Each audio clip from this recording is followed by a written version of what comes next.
Bonjour à tous et bienvenue dans Children of the Sabbath, COTS, car plus que des enfants de la mer ou de la tombe, nous sommes des enfants de Sabbath. Je vais bientôt vous expliquer le concept, mais avant ça, laissez-moi vous présenter mon acolyte pour cette aventure. Gabriel, bonjour. Bonjour Mathieu. Gabriel, tu es historien, ou du moins tu en passes de l'être. J'essaie de devenir, on va dire. C'est ça, tes domaines de spécialisation, c'est l'Italie au Moyen-Âge, Voilà. je me trompe pas. Et on peut rajouter Venom, Judas Priest et Black Sabbath. Voilà, et surtout Black Sabbath et Venom, ouais.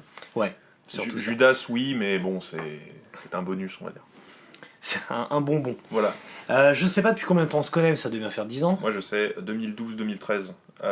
On s'est rencontrés pour la première fois en 2012 au Combustible, au concert des Truck Fighters. Bah voilà. J'étais venu pour voir le groupe et aussi pour te démarcher, pour faire jouer mon groupe, que D'accord. tu n'as jamais fait jouer du coup, mais c'était pas grave. À 2013, on n'est pas loin de la fin de quand moi je m'en occupais. En même temps. Et en fait, on s'est revus après en 2013 quand Ouais. on a animé la petite Exact. conférence sur le stoner à côté d'ici d'ailleurs, au hangar, juste à Au côté. hangar à Voilà. Ivry, exactement. Ouais. Donc bon, ça fait pas 10 ans, mais pas loin. Voilà. Et très vite, on s'est trouvé notre passion commune, donc Black Sabbath. Ouais. Évidemment, ça n'a pas été très très dur de se rendre Non. compte.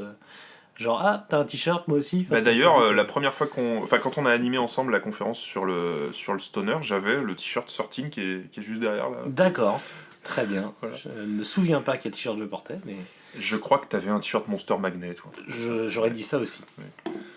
Et donc voilà, et depuis on parle beaucoup de Black Sabbath ensemble, à base de gaudriole ou des trucs un peu plus sérieux, un peu plus pointus, on s'échange pas mal d'infos. Et tant qu'à faire ça en privé, on s'était dit que ça pouvait aussi potentiellement intéresser du monde.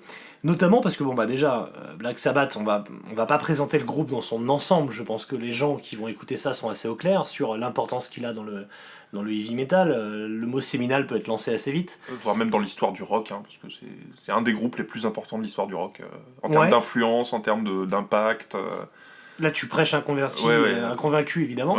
Ouais. Mais après, justement, j'ai l'impression que il se réhabilite peut-être avec le temps, mais il a peut-être pas forcément eu la place qu'il devait à un moment. Et là, peut-être que là, il est en train de retrouver sa juste place, voire, et ça va être un des sujets de notre podcast, la légende étant réécrite, puisqu'elle a été écrite, puis un peu oubliée, puis réécrite. Ouais. Il y a peut-être des choses qui sont à remettre à sa juste place, et c'est aussi un peu l'idée de ce podcast.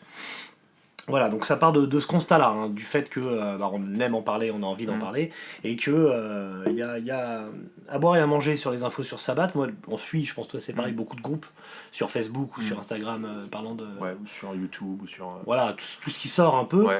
Et on se rend compte que les fans aiment bien partager des photos, aiment bien dire ah j'adore Sabbath, enfin, tout est toujours très positif, mais questionner la version officielle ou c'est toujours un peu plus compliqué.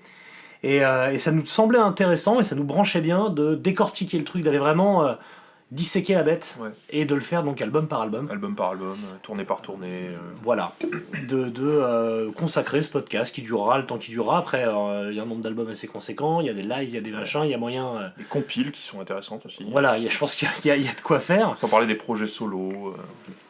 Mais ouais, mais ça m'intéresse en fait parce que justement, moi quand j'ai commencé à aimer le Sabbath, donc c'était 2008-2009, en fait ce côté justement un peu encyclopédique de la passion pour Sabbath, en fait il apparaît assez vite déjà parce que comme Deep Purple c'est un groupe où il y a eu plein de changements de line-up, mais alors pour le coup c'est là où je fais vraiment le distinguo avec Deep Purple, c'est que Deep Purple tu vois il y a eu des changements de line-up mais assez clairs à lire en fait, il n'y a pas eu énormément, alors que Sabbath c'est n'importe quoi les changements de line-up, et ça en fait je trouvais ça rigolo en fait, ça m'a toujours passionné, donc l'idée de voir comment un chanteur a pu chanter Paranoid ou Heaven and Hell, tu vois, déjà rien que ça je trouvais ça intéressant, tu vois. Donc si on prend les trois groupes fondateurs du hard rock, en gros Led Zepp, Deep Purple, Black Sabbath, Black Sabbath est le moins connu des trois du grand public, je dirais, parce que, à part peut-être Paranoid qu'on peut retrouver sur des compiles hard rock, etc., c'est quand même pas Smoke on the Water, c'est quand même pas, Wall Lotta Love ou Starway to Heaven ou que sais-je. On a un groupe Led Zeppelin qui a un aura quasi intact, alors qu'il y aurait des choses à dire, parce que carrière assez courte, un line-up qui bouge pas. Le line-up a jamais bougé. Inscrit très vite dans la légende suite à la mort de John Bonham, qui ne subit pas les affres des années 80 puisque ça arrête à l'orée de ces années-là. Encore qu'ils auraient pu, hein, parce qu'il y a eu la fameuse tentative de reformation au Live Oui. Aid. Et puis même si t'écoutes, avec Phil Collins qu'on embrasse, si t'écoutes la toute fin de carrière, Full in the Rain et compagnie, tu sentais que ça pouvait partir en musique de Carnaval de Rio, il y avait moyen. Bah oui, et puis on en a un petit peu une idée quand on voit un peu ce que Plant et Page ils ont fait dans les années 80 en solo, ça serait parti vers ça, quoi. C'est vrai. Donc, mais en tout cas, l'aura de Led Zeppelin est quasi intacte. Après, Deep Purple, tu en parlais, il y a les marques. Les changements, on appelle ça, c'est des périodes. Ouais. Déjà, il y en a eu entre guillemets 8 seulement, et en effet, comme je suis d'accord avec toi, c'est assez clair. Ouais. C'est le départ d'un membre important, et la nouvelle histoire qui s'écrit avec quel que soit le poste quasiment, avec des gens qui vont avoir une importance dans l'avancée du son, le son va un peu bouger, voilà. Puis il y a eu que 3 chanteurs, quoi, tu vois. Et puis... Enfin, 4. Et puis on en retient comme... Ouais, si tu comptes Evans. Ouais, Evans. Il y a eu Evans, il y a eu Gillan, Coverdale et Johnny Turner, c'est tout. Enfin, c'est ça, mais après, en gros, quand on parle de Deep Purple, on parle de Gillan, et puis après, là, t'as la période Coverdale et Hughes qui est plus funky, et Johnny Turner, c'est quand même bien après dans la considération des gens, quoi. C'est un accident de parcours.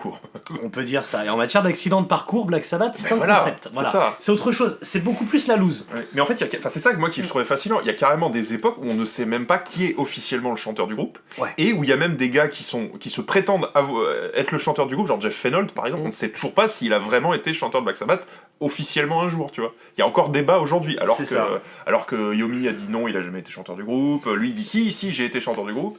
Et voilà, puis il y a des versions contradictoires suivant les témoignages, quoi. Donc c'est très drôle. Je trouve ça assez fascinant. Je suis d'accord avec toi. Ça rend le parcours de Black Sabbath fascinant parce que, donc, comme on le disait tout à l'heure, c'est aussi un groupe qui déjà très vite est au top en matière de notoriété, très vite gros vendeur, très vite gros succès public, un piètre succès critique par contre, un groupe qui est immédiatement décrié. Oui, justement, dès le premier album. Dès le premier album, et puis le crash, moitié crash, parce qu'avec Dio, les standards de vente et de célébrité restent, voilà.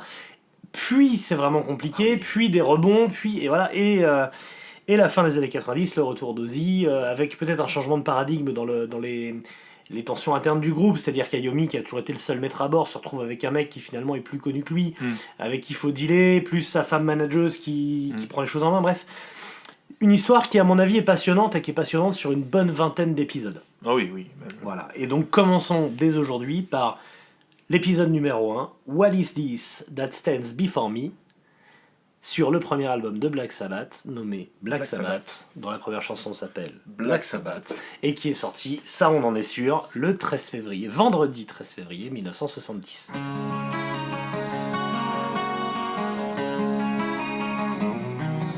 I really like Black Sabbath. That was really cool. They have Ozzy Osbourne. They have a great guitar person. Sorry, I don't know your name.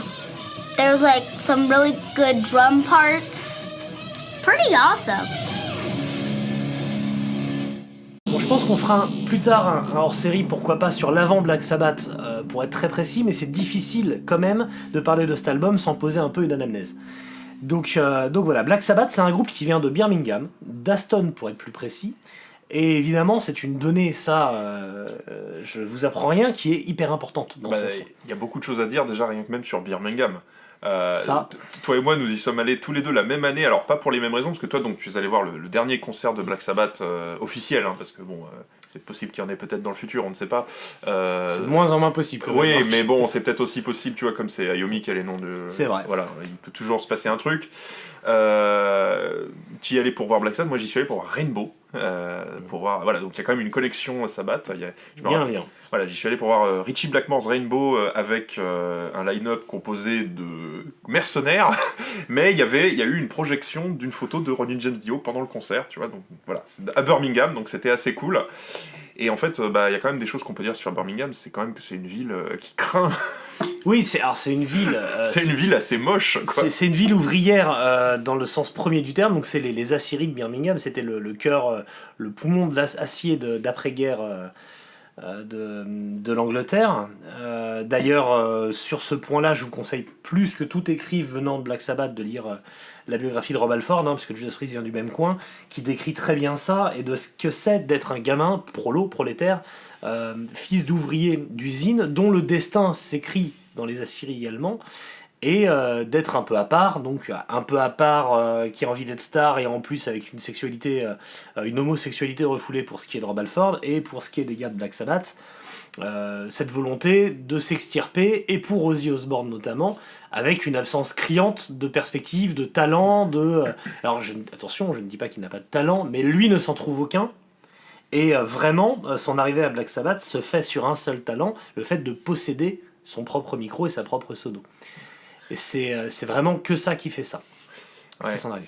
C'est Geezer Butler dans le livret de la Super Deluxe, là, dont on parlera sûrement des rééditions diverses et avariées des albums, mais il dit à propos de Birmingham, il dit It was not exactly Beverly Hills. Et ça m'a fait beaucoup marrer cette phrase. Tu sens vraiment que les mecs viennent d'une ville pauvre, quoi. D'une ville pauvre qui n'est pas Beverly Hills, et Ozzy Osbourne dans sa bio lui dit que ce n'est pas San Francisco non plus, dans le sens où lorsque Black Sabbath va se former, dans cette période d'émulsion musicale qui est en gros entre 65 et 69, y a le mouvement hippie qui est au milieu de ça, qui envahit les ondes en tout cas, et à Birmingham, à la radio, il y a les Beatles évidemment, il y a tout le British Blues Boom, Stones, et il y a ce qui vient des Stones, il y a ce qui vient des États-Unis, que ce soit d'un côté ou de l'autre, les groupes états-uniens et les groupes anglais qui sont allés là-bas, il y a cet Eldorado, ce Flower Power, cette vie chantante qui n'est pas du tout celle de Birmingham. Ozzy dit d'ailleurs, il y avait 2 hippies à Birmingham et on leur cognait dessus un maximum.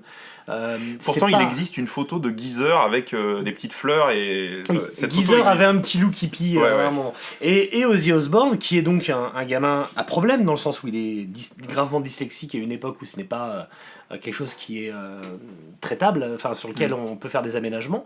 Donc qui galère à tenir à l'école, bagarreur, qui a des soucis de justice, de justesse, on dira. Il a eu des petits soucis qui l'ont quand même amené en prison. Il était cambrioleur. Il a cambriolé mais minable, c'est-à-dire qu'il s'est endormi sur place, s'est fait gauler. Enfin, c'est assez truculent. Voilà, c'est un gamin à problème et qui rêve d'être rockstar. Il le dit lui-même. Je m'habillais en rockstar, c'est-à-dire je mettais un robinet autour du cou en collier et un haut de pyjama, type robe de chambre, parce que c'est avec les moyens que j'avais, c'était ce qui était le plus proche d'un look extravagant, quoi. Il disait dans une interview, il disait I want to be a Beatle. Il disait je voulais être un Beatle, quoi. Il voulait être un Beatle parce que c'est sa première grosse claque musicale, c'est-à-dire que l'arrivée des Beatles, mais pour toute cette génération, là pour le coup, Lemmy ne dit rien d'autre.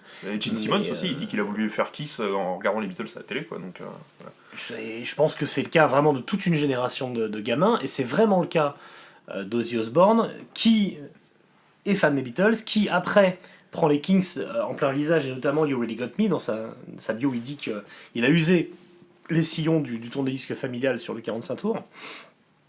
Et il y a cette volonté de faire du rock, du rock qui va devenir hard rock, quelque chose de dur, un blues dur. Lui se voit que chanteur, il n'est pas capable d'apprendre la musique, d'avoir la patience, ni l'argent d'avoir un instrument. Sur les 4, on va dire que Bill Ward et Ozzy Osbourne sont les plus défavorisés, les plus prolétaires.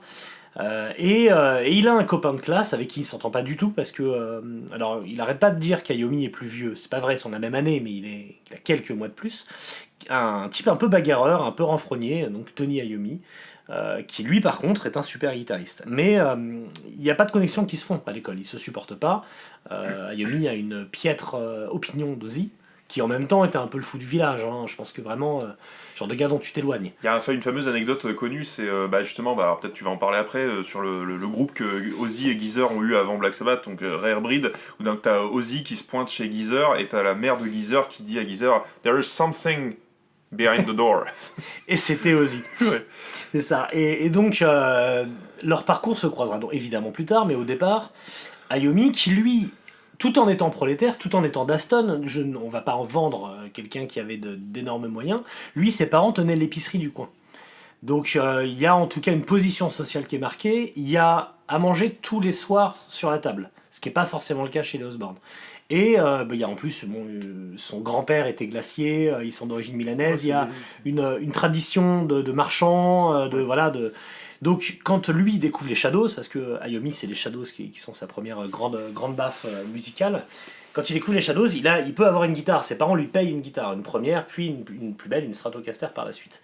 Et lui, il s'échine à reprendre tous les morceaux des Shadows, à les apprendre par cœur, et il en tire notamment des velléités instrumentales et des phrasés mélodiques de guitare qui resteront après dans Black Sabbath, qui malgré le fait que c'est un groupe qui reste comme le groupe Ivy, le groupe du riff tranchant, n'oublie jamais d'être mélodique. C'est la grande propriété, on va dire, d'Iommi. Et donc c'est vraiment ses premiers amours de Shadows qui l'amènent notamment vers la Stratocaster, qui est sa guitare de prédilection, celle avec laquelle il fait tout. Il l'a conservé jusqu'à l'enregistrement du premier album. Hein. Exactement. Et là, ça sera l'accident qu'on vous racontera plus tard. Ouais. Et donc Iommi forme plusieurs groupes. Il rejoint d'abord,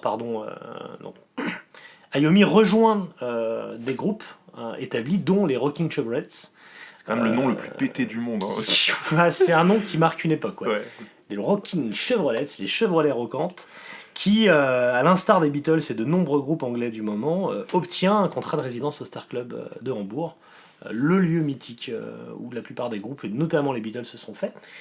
Et alors la légende dit la veille du départ. Après, quand t'as un accident, c'est forcément toujours un peu ton dernier jour de travail, mais en tout cas, il va au travail avec ça en tête, remplace un collègue absent à la presse en acier, et il laisse 2 phalanges ennemies. Ouais, il y a le massicot, en gros, il y a le massicot qui lui est tombé sur les doigts. C'est ça, et donc il se coupe sur la main droite, donc une bonne phalange et un petit peu plus que l'autre sur le... Je vais y arriver, sur le majeur. Ouais, il a quand même dû pisser le sang comme un porc. Hein. Je pense que ça devait pas être Jojo. Ouais. Du coup, évidemment, il est hospitalisé et il voit tous ses rêves de tournée s'envoler. Déjà, parce que la tournée était immédiate, donc il peut pas partir, évidemment qu'il doit couper. Mais ses doigts, en plus, étant donné qu'il est gaucher, les doigts de la main droite sont celles qui barrent les frettes, qui touchent les cordes et font les notes. Et du coup, à ce moment-là, pour lui, c'est fini. C'est fini, il n'y a plus de guitare, et donc, qui dit plus de guitare, plus de tournée, dit Aston et Birmingham qui te revient en plein visage. Ouais. C'est donc ton avenir est dans les aciéries avec deux doigts en moins. Et c'est le patron de l'usine qui vient le rendre visite et qui lui fait découvrir un guitariste, Django Reinhardt, qui donc avait un problème un peu similaire, qui avait perdu un certain nombre de doigts. Dans un incendie, ouais. Voilà, un incendie de roulotte, du coup, parce que donc Django Reinhardt, on va pas faire l'histoire, mais le précurseur, inventeur du jazz manouche, oui. En gros. Surtout qu'il était lui-même manouche, quoi. Donc, voilà. Donc du coup, il vivait dans une roulotte, et bon, sa roulotte a pris feu, et du coup, il y a perdu l'usage des doigts dans l'accident. Mais surtout, ce qui m'a fait marrer, c'est la façon dont Iommi raconte, justement, la façon dont il s'est rendu compte, en fait, qu'il pouvait quand même... continuer sa carrière malgré son accident, c'est-à-dire que tu as son patron qui vient le voir, qui lui dit tu vas continuer quand même à jouer de la guitare. L'autre il dit non, regarde, je me suis pété, j'ai plus de doigts machin, et il dit mais tiens regarde, tiens, écoute ce disque. Alors il lui passe le vinyle, et alors Iommi était là non mais là j'ai pas envie d'écouter un disque. Si écoute, et là il dit Django qui joue, et tu fais qu'est-ce que t'en penses? C'est vachement bien, et le mec là il a que 2 doigts. Et donc en fait, justement, ça m'a fait marrer. Je trouve ça assez émouvant en fait. Le mec, c'est très beau. Le mec se rend compte en fait que il peut jouer, il peut faire une carrière en étant handicapé, quoi. Puis c'est le type qui finalement, symboliquement, est responsable de la fin de carrière par le fait d'être le patron de la Syrie. Enfin voilà, qui lui dit c'est pas fini. Et là on touche au grand trait de caractère d'Iommi, qui sera sa force et aussi son défaut à certains moments, c'est l'abnégation, le fait de jamais lâcher, de toujours trouver des ressources, quelles qu'elles soient, pour avancer. Il y a des photos de Iommi dans les années 80-90 où il a des t-shirts Django Reinhardt. Tu vois, donc le mec vraiment... oui. Ouais. Je faudrait que je te les retrouve si tu veux. Il y a des photos où tu le vois, il a un t-shirt Django Reinhardt, quoi. Donc c'est... Je pense que ça agit comme une thérapie, comme une motivation, quelque chose qui le pousse. Et il y a tout un passage sur sa bio d'ailleurs, de la façon dont il va essayer de travailler ses premiers embouts qu'il va mettre sur les doigts, parce que l'idée c'est de récupérer les phalanges manquantes avec des prothèses qu'il va fabriquer avec en gros l'équivalent du Babybel, qui en faisant fondre... Non, justement il en parle, et en fait il a fait fondre une bouteille de détergent. C'est ça, c'est une bouteille de détergent qui fait fondre. Après il tente aussi l'équivalent du Babybel anglais, voilà, et d'essayer de faire tenir coûte que coûte le truc, mais il reste le problème de faire tenir la prothèse correctement, qui sera donc réglé quand il aura des prothèses sur mesure, quand le succès arrivera, mais aussi la douleur et la difficulté que c'est de sentir les cordes avec un accordage classique. Du coup, il va intervenir sur son instrument pour se faciliter la tâche, c'est-à-dire d'étendre les cordes et au départ, avant d'avoir ses propres cordes également, utiliser des cordes de banjo. Oui, parce qu'en fait, bon, ça on en parlera sûrement dans les futurs épisodes sur Master of Reality, etc. Mais les 2 premiers Sabbath sont accordés normal, quoi. Un demi-ton en dessous. Ouais, mais c'est encore un accordage à peu près conventionnel, quoi. On n'est pas encore dans vraiment le détunage qui va vraiment arriver après, et qui sera vraiment, qui là pour le coup va faire avancer le métal. Oui, ça c'est 71 et ça sera la grande bascule sonore. Et justement, ça m'avait fasciné justement le fait que les premiers morceaux du Sab en fait sont encore dans des tonalités assez classiques en fait pour l'époque, et qu'en fait il y a déjà en fait du coup on va dire l'avancée musicale passe pas par l'accordage, mais passe en fait juste par l'énergie en fait, et l'énergie, l'attaque de cordes et un certain flottement dans le temps, dans le rythme, dont on fera quelques précisions plus tard. Donc voilà comment Iommi rate le train des Rocking Chevrolet, ou rate la voiture plutôt, le Chevrolet, mais décide du coup de monter son propre groupe. Donc ça avance de ce côté-là. Pour faire l'affaire rapide, il y a 2 groupes qui vont s'entrecroiser sur la scène de Birmingham. C'est donc Rare Breed d'un côté et Mythology de l'autre. Dans Mythology, on va donc retrouver Iommi avec un batteur, Bill Ward, qui lui, donc aussi d'Aston, a une formation big band, Gene Krupa, quoi. C'est un jazzeux. Voilà, c'est un jazzeux, mais qui tape comme un sourd. C'est l'équivalent du parcours, peut-être en moins fascinant sur certains détails, de John Bonham. Ouais. Voilà, la grande différence avec John Bonham, c'est les cymbales, c'est-à-dire que Bill Ward joue beaucoup et fort sur les cymbales, là où Bonham était beaucoup moins intéressé, était sur une rythmique un peu plus tribale, mais en tout cas, il y a ce côté héritage du jazz, du big band, et le côté grosse baguette frappée fort. Bonham a peut-être poussé le truc encore plus loin, mais Bill Ward a un swing quand même très reconnaissable, et même si, et notamment sur cet album, il ne fait pas forcément des miracles sur tous les titres, il y a des titres qui, à mon avis, sans Bonham, seraient très étranges à écouter. Il change vraiment la dynamique. Sans Bonham ou sans Ward ? Sans Ward, excusez-moi. Il y a des titres sans Ward qui seraient très particuliers à écouter, je pense qu'ils ne marcheraient pas. Et de l'autre côté, donc, Rare Breed, avec un guitariste, et pas un bassiste, Geezer Butler. Ouais, qui était guitariste, à la base. Qui était en effet guitariste, alors plutôt bon guitariste, mais qui a su s'effacer par la suite de Iommi, et donc Ozzy Osbourne au chant. Et finalement, ces 2 groupes vont péricliter à peu près au même moment. Et ce qui se passe, c'est que Ozzy, cherchant de nouveau un groupe, poste une annonce au magasin de musique du coin, qui était un peu le lieu de rassemblement des jeunes. Le fameux Ozzy Zig. Ouais, Looking for gigs on is on PA. Donc cette annonce tape dans l'œil de Bill Ward, qui dit faut aller voir. Tony dit je connais un Ozzy, mais ça peut pas être lui. Il est pas chanteur, il doit être mort à l'heure actuelle, ça peut pas être lui. Ils y vont, et Tony le dit très bien, il dit putain, c'était lui. Donc Iommi a un a priori extrêmement négatif. D'ailleurs, ils traîneront quand même toute leur carrière, même si après l'habitude et le respect mutuel s'installera. Ils traîneront une grande différence de caractère et de vision du monde. Même jusqu'à récemment encore. Hein. Justement, c'est ça on en parlera sûrement dans les futurs épisodes, mais là, ces dernières années, il y a eu quand même des échanges de tweets, de trucs comme ça, qui sont assez croquignolesques. Un peu sec. Tu te dis, c'est leur vieille querelle des années 60 qui ressurgissent 60 ans plus tard. Quoi. C'est ça vient littéralement de l'école. Quoi. Ouais. T'as mis un bourre-pif à mon copain, tu m'as pas donné ton goûter. C'est vraiment... Ouais, c'est très drôle ça. Et donc, bon, l'occasion faisant le larron, ils s'assemblent ensemble, et à la recherche d'un bassiste, Ozzy dit j'en connais pas, mais je connais un guitariste qu'on pourra potentiellement mettre à la basse.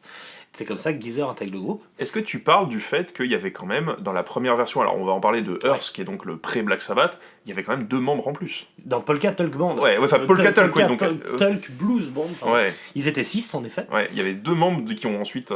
Il y avait un saxophoniste. Alors c'est là j'ai un doute, est-ce qu'il y avait un bassiste? C'est à son départ que Geezer est devenu bassiste? Non, je crois que Geezer était bassiste dès le départ. D'accord. À vérifier, mais on en reparlera. reparlera. Petit doute. Ouais. Mais du coup, en effet, ils étaient 6, mais ça n'a pas duré longtemps. Ça a duré quelques semaines, quoi. Enfin. Et d'ailleurs, il existe, à ma connaissance, 2 photos sur scène, une habillée et une nue. C'est quasiment la même, sauf qu'ils sont à poil derrière l'instrument. Donc les Red Hot Chili Peppers n'ont rien inventé. C'était déjà Black Sabbath.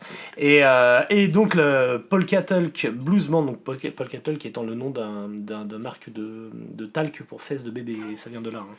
Hein. C'est Ozzy Osbourne qui a trouvé le nom. Le nom craignait, ils ont changé en Earth.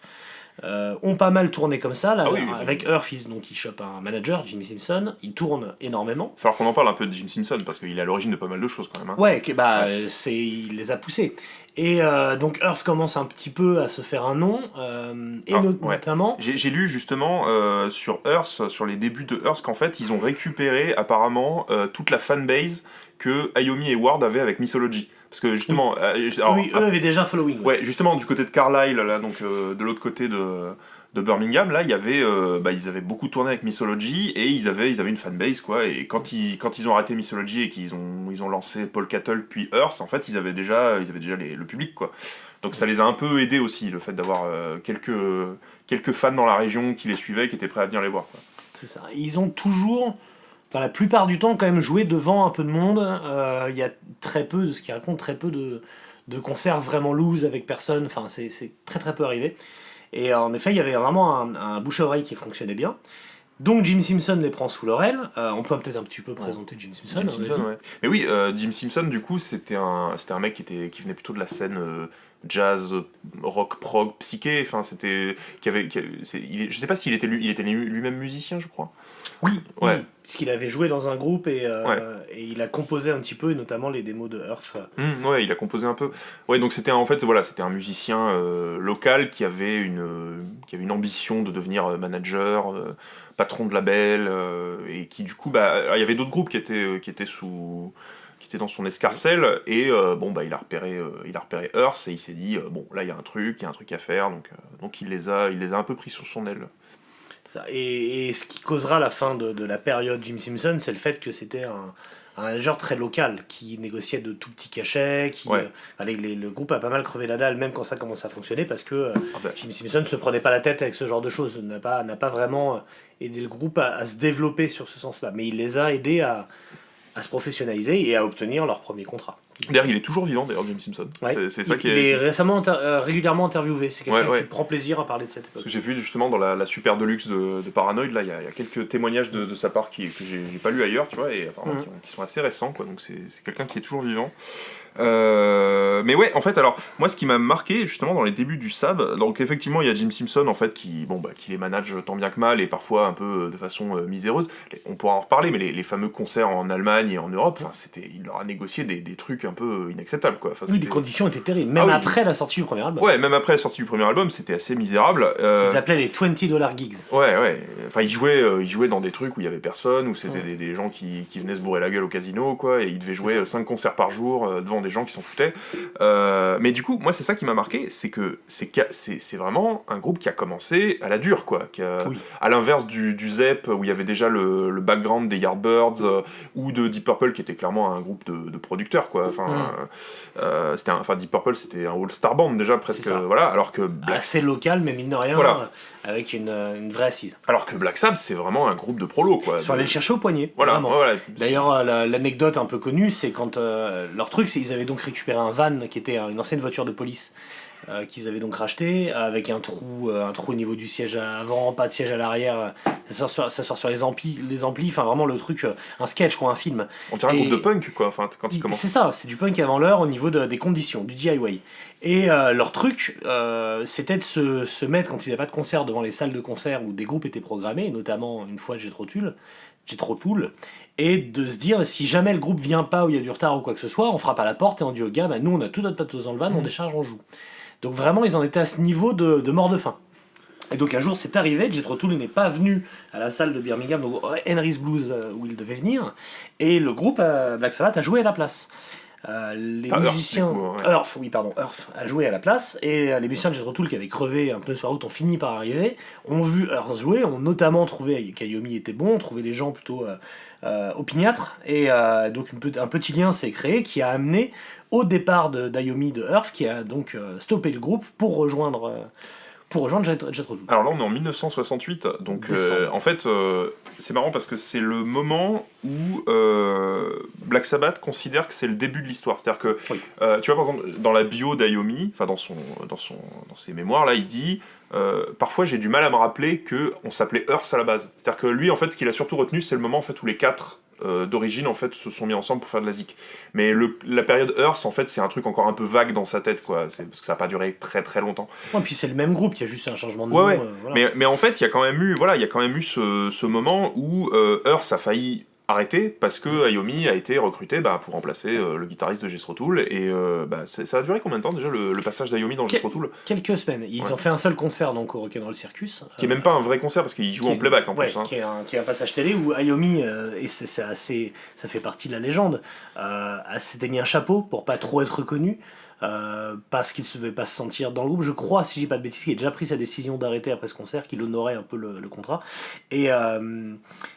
Et je pense pas, enfin, faut être clair, il a pas arrêté pour les beaux yeux d'Ozzy ou des autres, il a arrêté parce que Iommi veut être le chef. Et que dans Jethro Tull, il l'aurait jamais été. Bah oui, c'est Ian Anderson. Et voilà, et donc il s'est dit, je ne serai pas chef dans un groupe où le flûtiste est chef, il faut trouver une autre solution. Et donc il est retourné voir son groupe Earth, les trois autres, qui n'auraient, à mon avis, jamais fait carrière sans lui, c'était pas des gens qui auraient rebondi. Et d'ailleurs, Ozzy le dit, il dit, moi j'étais reparti pour être plombier, voilà. Et il leur a dit, j'ai fait partie quelques semaines d'un groupe pro, je sais ce que c'est, il faut qu'on change tout. Mais oui, ça justement, je l'ai relu en préparant ce podcast, mais effectivement, le passage dans Jethro Tull, ça a un impact incroyable. Oui, c'est important. Parce que Iommi, il a joué quelques semaines dans un groupe pro, il a vu que les mecs se levaient à 7h du matin pour aller être en répète à 9h et terminer le soir, où ils avaient passé la journée à répéter comme des oufs, que du coup, ils étaient ultra carrés, et il s'est dit, mais en fait, ça marche, en fait, parce que Black Sabbath, Earth, à l'époque, c'était un groupe, les mecs étaient en schlag, quoi. C'est-à-dire qu'ils répétaient quand ils voulaient, ils arrivaient en retard, donc, en fait, il s'est rendu compte qu'être rigoureux, être professionnel, ça marchait et ça pouvait payer, quoi. Donc, ça... Et il arrive, il rentre à Birmingham et il dit bon, ok, on reforme le groupe. Par contre, maintenant, voilà, on va... À mes conditions. Voilà, c'est le moment où Ozzy dit, on a toujours dit qu'il n'y avait pas de chef dans Black Sabbath. À ce moment-là, ça s'arrêtait. Iommi était le chef et le seul leader en place. Et donc, comme tu dis, les répètes vont s'enchaîner, les concerts vont s'enchaîner, et le groupe va se rendre compte qu'un autre groupe du coin s'appelle Earth également, qu'il a déjà sorti une démo, je crois, ou un album, j'ai un doute. Ouais, non, ils ont sorti un single. Et alors justement, ça, pareil, Iommi, il en parle dans sa bio, et ça c'est assez drôle en fait, parce qu'en gros, il se pointe à un concert, et là, t'as un mec qui le croise qui fait hey, j'ai écouté votre dernier single, c'est cool. Ah, ok, d'accord. Il avait bien dit, mais on n'a pas sorti de single, on n'a rien sorti. Bon, d'accord. Et puis en fait, ensuite, il commence à jouer, et là, les gens commencent à les huer, parce qu'en fait, ils se sont rendus compte qu'il y avait un autre groupe qui s'appelait Earth, qui avait déjà sorti un single, et qu'en fait, la salle. Beaucoup plus pop en plus. Ouais, puis la salle avait booké le mauvais groupe. Ouais, c'est ça. Donc, ils se sont dit, plus jamais ça nous arrive, et donc, il s'est posé la question de changer le nom du groupe, en fait. C'est ça. Et donc là, pour être très précis, parce que tout le monde sait que le nom Black Sabbath a un rapport avec le film de Mario Bava, film d'horreur, mais pour être très précis, puisque c'est le but de ce podcast, donc à ce moment-là, la chanson Black Sabbath existe déjà. Ouais. Elle a été composée alors qu'il s'appelait Earth, parce que aucun donc le film de Mario Bava, qui est sorti en 63, existe, est encore joué dans les cinémas, notamment à Birmingham. Mais aucun des 4 membres n'ont vu le film. Simplement, lors d'une discussion, et notamment Geezer, qui connaît des gens qui l'ont vu, dit il y a un truc frustrant avec les films d'horreur, c'est que ça marche à fond, tout le monde est devant, etc. Mais la musique qui accompagne ces films, c'est souvent du jazz. Maintenant, c'est plus associé aussi à la musique classique, qui à mon avis est une meilleure idée que du Black Sabbath pour faire un film d'horreur d'ailleurs. Mais c'est souvent du jazz et ça craint. Il faudrait qu'on compose une musique qui fiche la trouille comme un film d'horreur. Et donc c'est pour ça qu'il compose le morceau Black Sabbath. Ouais. Qui d'ailleurs, il raconte la première fois qu'ils l'ont joué, Ozzy dit toutes les filles de la salle sont sorties en hurlant, et à partir de là, pendant 2 ans, on n'avait plus que des barbus dans notre public. Donc cette chanson Black Sabbath est composée d'après le film de Mario Bava, donc Les 3 visages de la peur, qui s'appelle Black Sabbath. Est-ce que tu ferais le titre italien? Non, là je l'ai pas en tête. Voilà, 3 visages de la peur en italien. Et donc au moment de changer de nom, ils se disent ce morceau est cool, c'est la direction qu'on veut, on n'a qu'à prendre le nom Black Sabbath de notre chanson. Alors apparemment c'est Geezer qui a dit, parce que c'est Geezer donc qui est à l'origine de tout le délire un peu occulte en fait. Occulte. Ouais, justement il y a une des, bon ça peut, je sais pas si t'as prévu d'en parler, mais il y a toute une anecdote justement autour de Geezer. Sur Track by Track. Voilà, sur Geezer qui est fasciné par l'occulte, parce que en fait c'est le côté occulte dans Black Sabbath, ça vient de lui, pas des autres. Oui. Et les autres s'en foutaient en fait, c'était des jazzeux, des blueseux qui voilà. Mais justement la décision de changer pour Black Sabbath, donc justement après cet épisode où ils se sont rendus compte qu'on avait programmé un mauvais groupe à leur place, bon, ils partent en tournée parce qu'ils faisaient déjà du tournée international. Hein. C'était déjà un groupe qui tournait hors des frontières britanniques. Et en fait, ils étaient sur le ferry. Et ils étaient là en mode bon, quel nom on choisit parce qu'on veut pas que ça se reproduise. Alors ils en parlent des autres idées de noms qu'ils ont choisi. C'est assez, je les ai pas en tête là, mais c'est ridicule quoi. Oui. Tu te dis mais qu'est-ce que ça aurait été comme nom. Ce groupe aurait pas décollé en fait. C'est très possible. Et c'est à ce moment-là où ils sont sur le ferry et t'as Geezer qui leur dit on l'appelle Black Sabbath. Allez. Black Sabbath. Parce que justement, voilà, la chanson avait déjà infusé dans leur esprit. Oui, et c'était dit, peut-être c'est ça la direction aussi. Ouais. Voilà. Et donc Black Sabbath, it is. Et le switch a lieu en 69.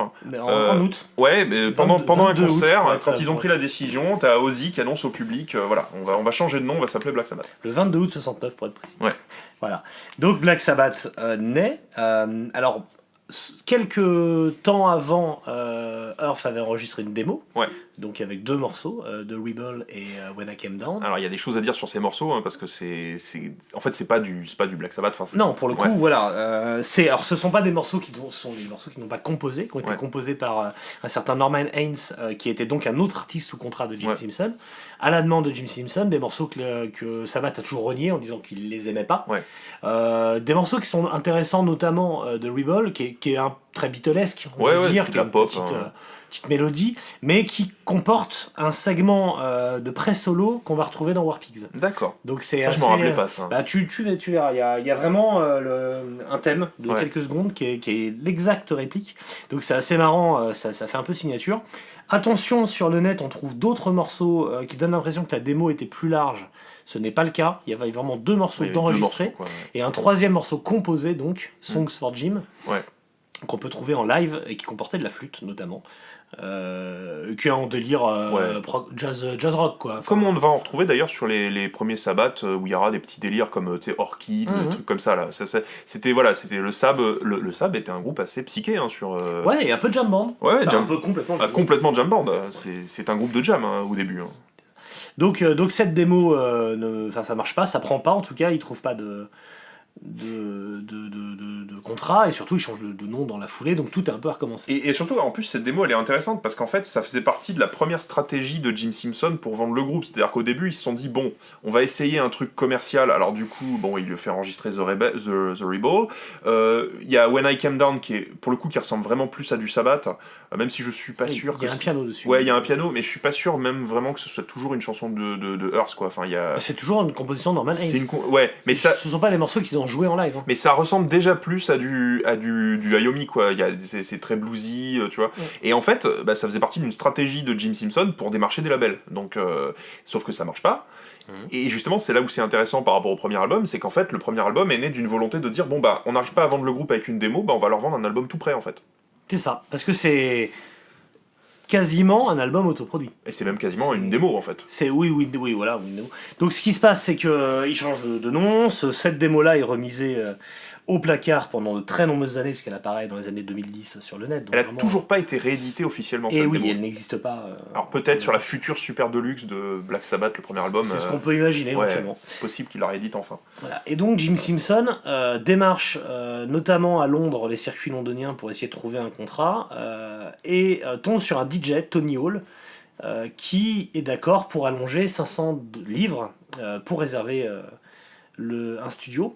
D'abord, ils enregistrent un single donc au studio des Trident Studio, donc voilà. Single qui est Evil Woman. Et donc le single c'est Evil Woman, qui est une reprise d'un qui est même de Crow, Crows / The Crows, parce qu'au début, au moment à ce moment-là, il s'appelle Crows, après il change de nom en The Crows. Et donc voilà, l'idée c'est le classique, prendre un single américain et le réenregistrer pour le marché anglais. Donc Evil Woman, voilà, enregistré avec Barry Sheffield, voilà.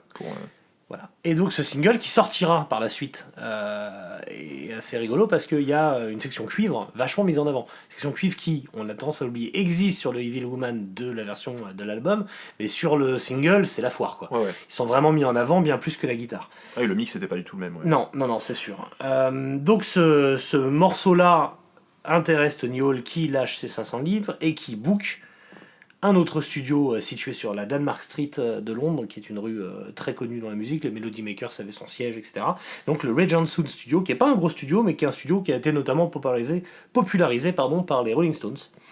Et donc ils vont enregistrer là-bas, et là arrive l'un des premiers grands débunkages de ce podcast, Voilà. la date d'enregistrement. Alors, Parce que Iommi, dans Iron Man, parle du 16 octobre. Il dit on a enregistré le 16 octobre, une session d'une journée, alors que tout le monde s'accorde à dire que 2 jours de studio sont bookés pour $500, 250 la journée. Ça, tout le monde est au clair. Mais tout le monde dit, Iommi et Ozzy disent on a enregistré en une journée. Iommi dit on a enregistré en une journée, et le soir même, on prenait le ferry pour un $20 gigs à Zurich, donc. Osborne dit on a enregistré une journée, et le soir même on était au pub à l'heure du dernier appel avant la fermeture, donc en 12 heures, et Geezer Butler feinte un peu en disant il y avait 2 jours de studio, c'est ce qu'il fallait, et encore.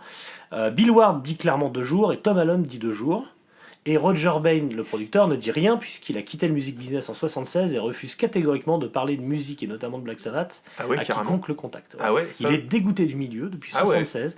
Et il y a une histoire un peu comme ça d'un journaliste anglais qui, au moment, je pense, de sortie, n'avait réussi à avoir le numéro de téléphone de sa femme, et il raconte qu'il était au téléphone avec sa femme dans le salon et qu'il entendait...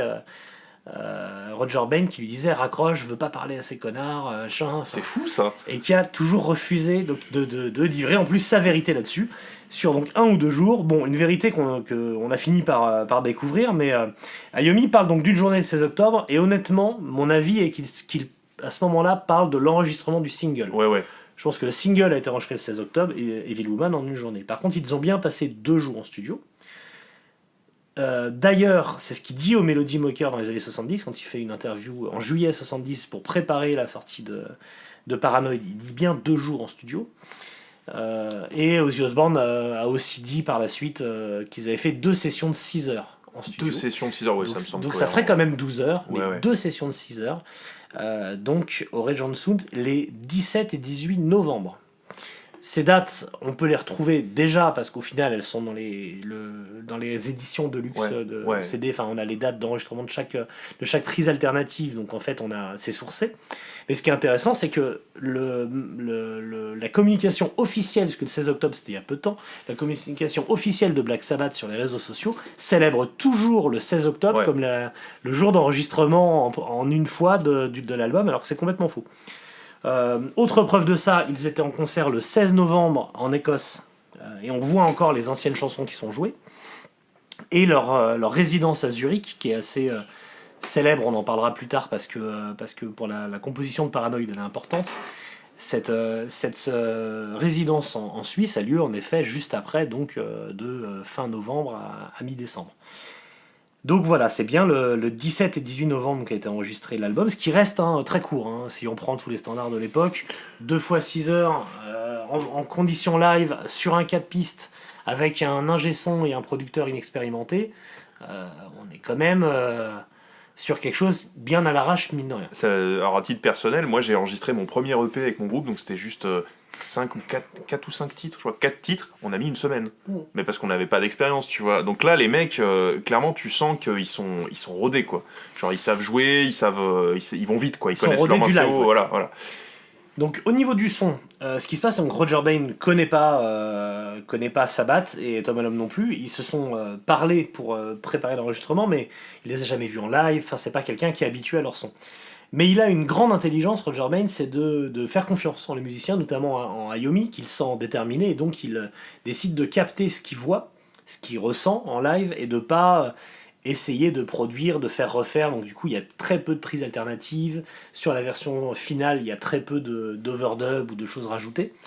Il y a quand même eu des grosses coupes dans l'enregistrement. Il y a des coupes de temps pour que ça rentre sur un vinyle, notamment Warning. The Warning qui dans la prise faisait 18 minutes et voilà. Il en reste 10. Voilà. Il y a un couplet qui est en partie de Black Sabbath aussi qui a été raccourci un petit peu. Donc il y a eu des coupes. Il y a eu évidemment le rajout en post-prod du tonnerre, de la pluie et des cloches de l'intro.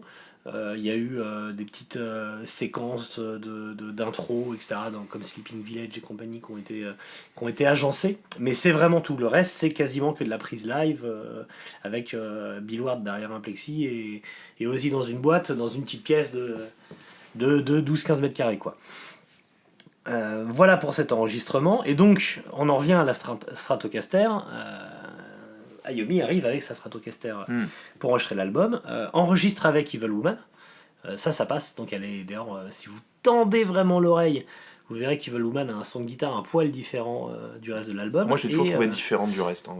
Elle l'est sur plein de points, mais elle l'est aussi sur le son de guitare, qui est donc de la Strat. Et la Strat le lâche, et il a en spare guitare, enfin guitare de remplacement, puisque nous sommes français, une Gibson qu'il connaît très peu. Et donc il se retrouve à enregistrer tout l'album, donc en matière de mise sous pression, il faut imaginer ce que c'est, avec cette guitare-là. Et cette guitare qui deviendra mythique. Ah oui, mais qui n'est pas une guitare de rock, de hard rockeux, quoi. C'est une guitare de jazz, c'est une guitare de... Enfin, quoique, bon, après, il y a des spécialistes de Gibson qui pourraient nous rétorquer que, voilà, bon, la Gibson SG, c'est quand même une évolution de la Les Paul, enfin, qui était censée être le modèle de remplacement de la Les Paul, et que Les Paul n'avait pas aimé parce que, justement, il trouvait que les formes de la guitare étaient trop sataniques. Comme quoi. Voilà, donc comme quoi, c'est devenu la guitare de Iommi, c'est devenu la guitare d'Angus Young, voilà. Donc, oui, après, elle a eu une vraie carrière dans le rock, mais c'est une guitare avec un son qui était beaucoup plus aérien que ce qu'on pouvait imaginer, notamment ce qu'une Stratocaster pouvait proposer. Mais la façon qu'Iommi a d'en jouer aussi, plus après les changements d'accordage par la suite, vont donner la tonalité quand même, mine de rien, au groupe. Et surtout, elle est devenue iconique pour le groupe, quoi. Genre, elle est indissociable d'Iommi.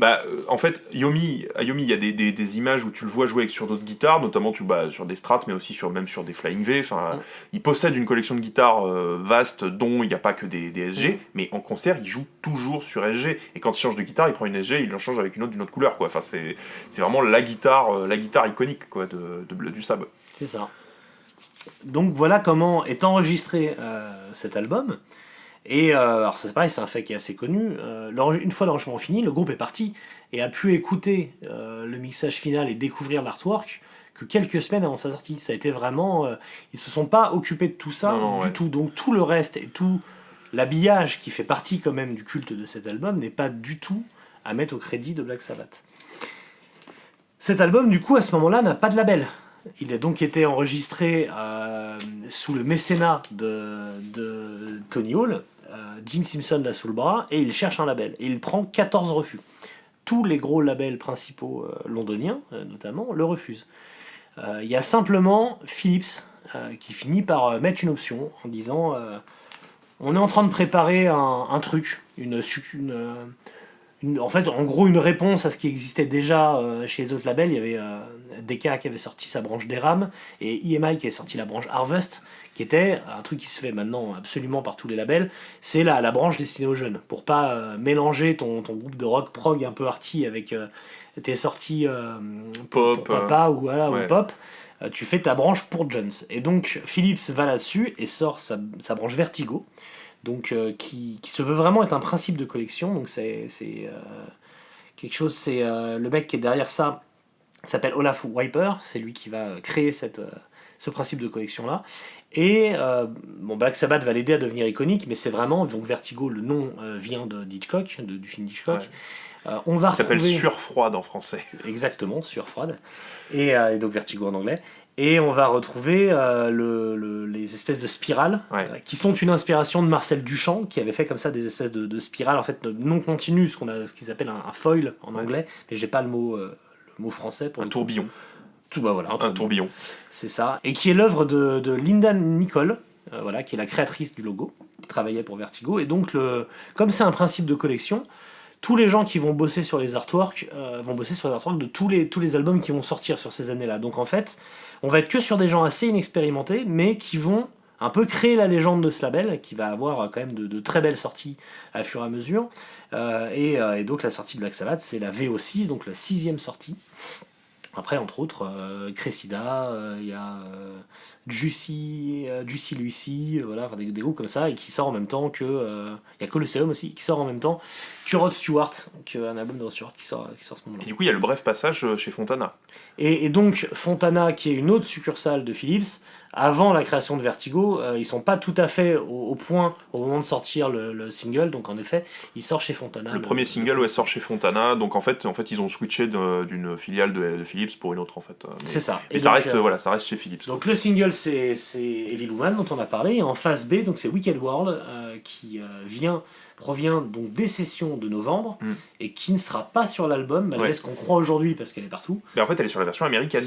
Non plus. Ah bon? Non, parce que justement je le croyais, mais elle n'est pas non plus. La version américaine est amputée d'un morceau. D'accord. Parce que moi j'ai longtemps cru justement que la version Warner, parce qu'après voilà, c'est quand même un groupe qui est en Europe il signe chez Philips et aux États-Unis c'est chez Warner, parce que du coup aujourd'hui encore les albums sont toujours réédités chez les deux en fait. Oui. C'est ça qui est rigolo parce que du coup il y a des gens qui collectionnent les deux, tu vois, il y a des gens qui collectionnent les versions Warner et les versions Vertigo, mais en fait moi pendant longtemps j'ai cru que justement Wicked World était la chanson spécifique à la version américaine qui remplaçait Evil Woman. Voilà, et en fait ils ont dans les nouvelles rééditions maintenant il y a tout dessus quoi. Donc, oui, maintenant ils la mettent partout puisqu'il n'y a plus la contrainte du nombre de minutes. Voilà.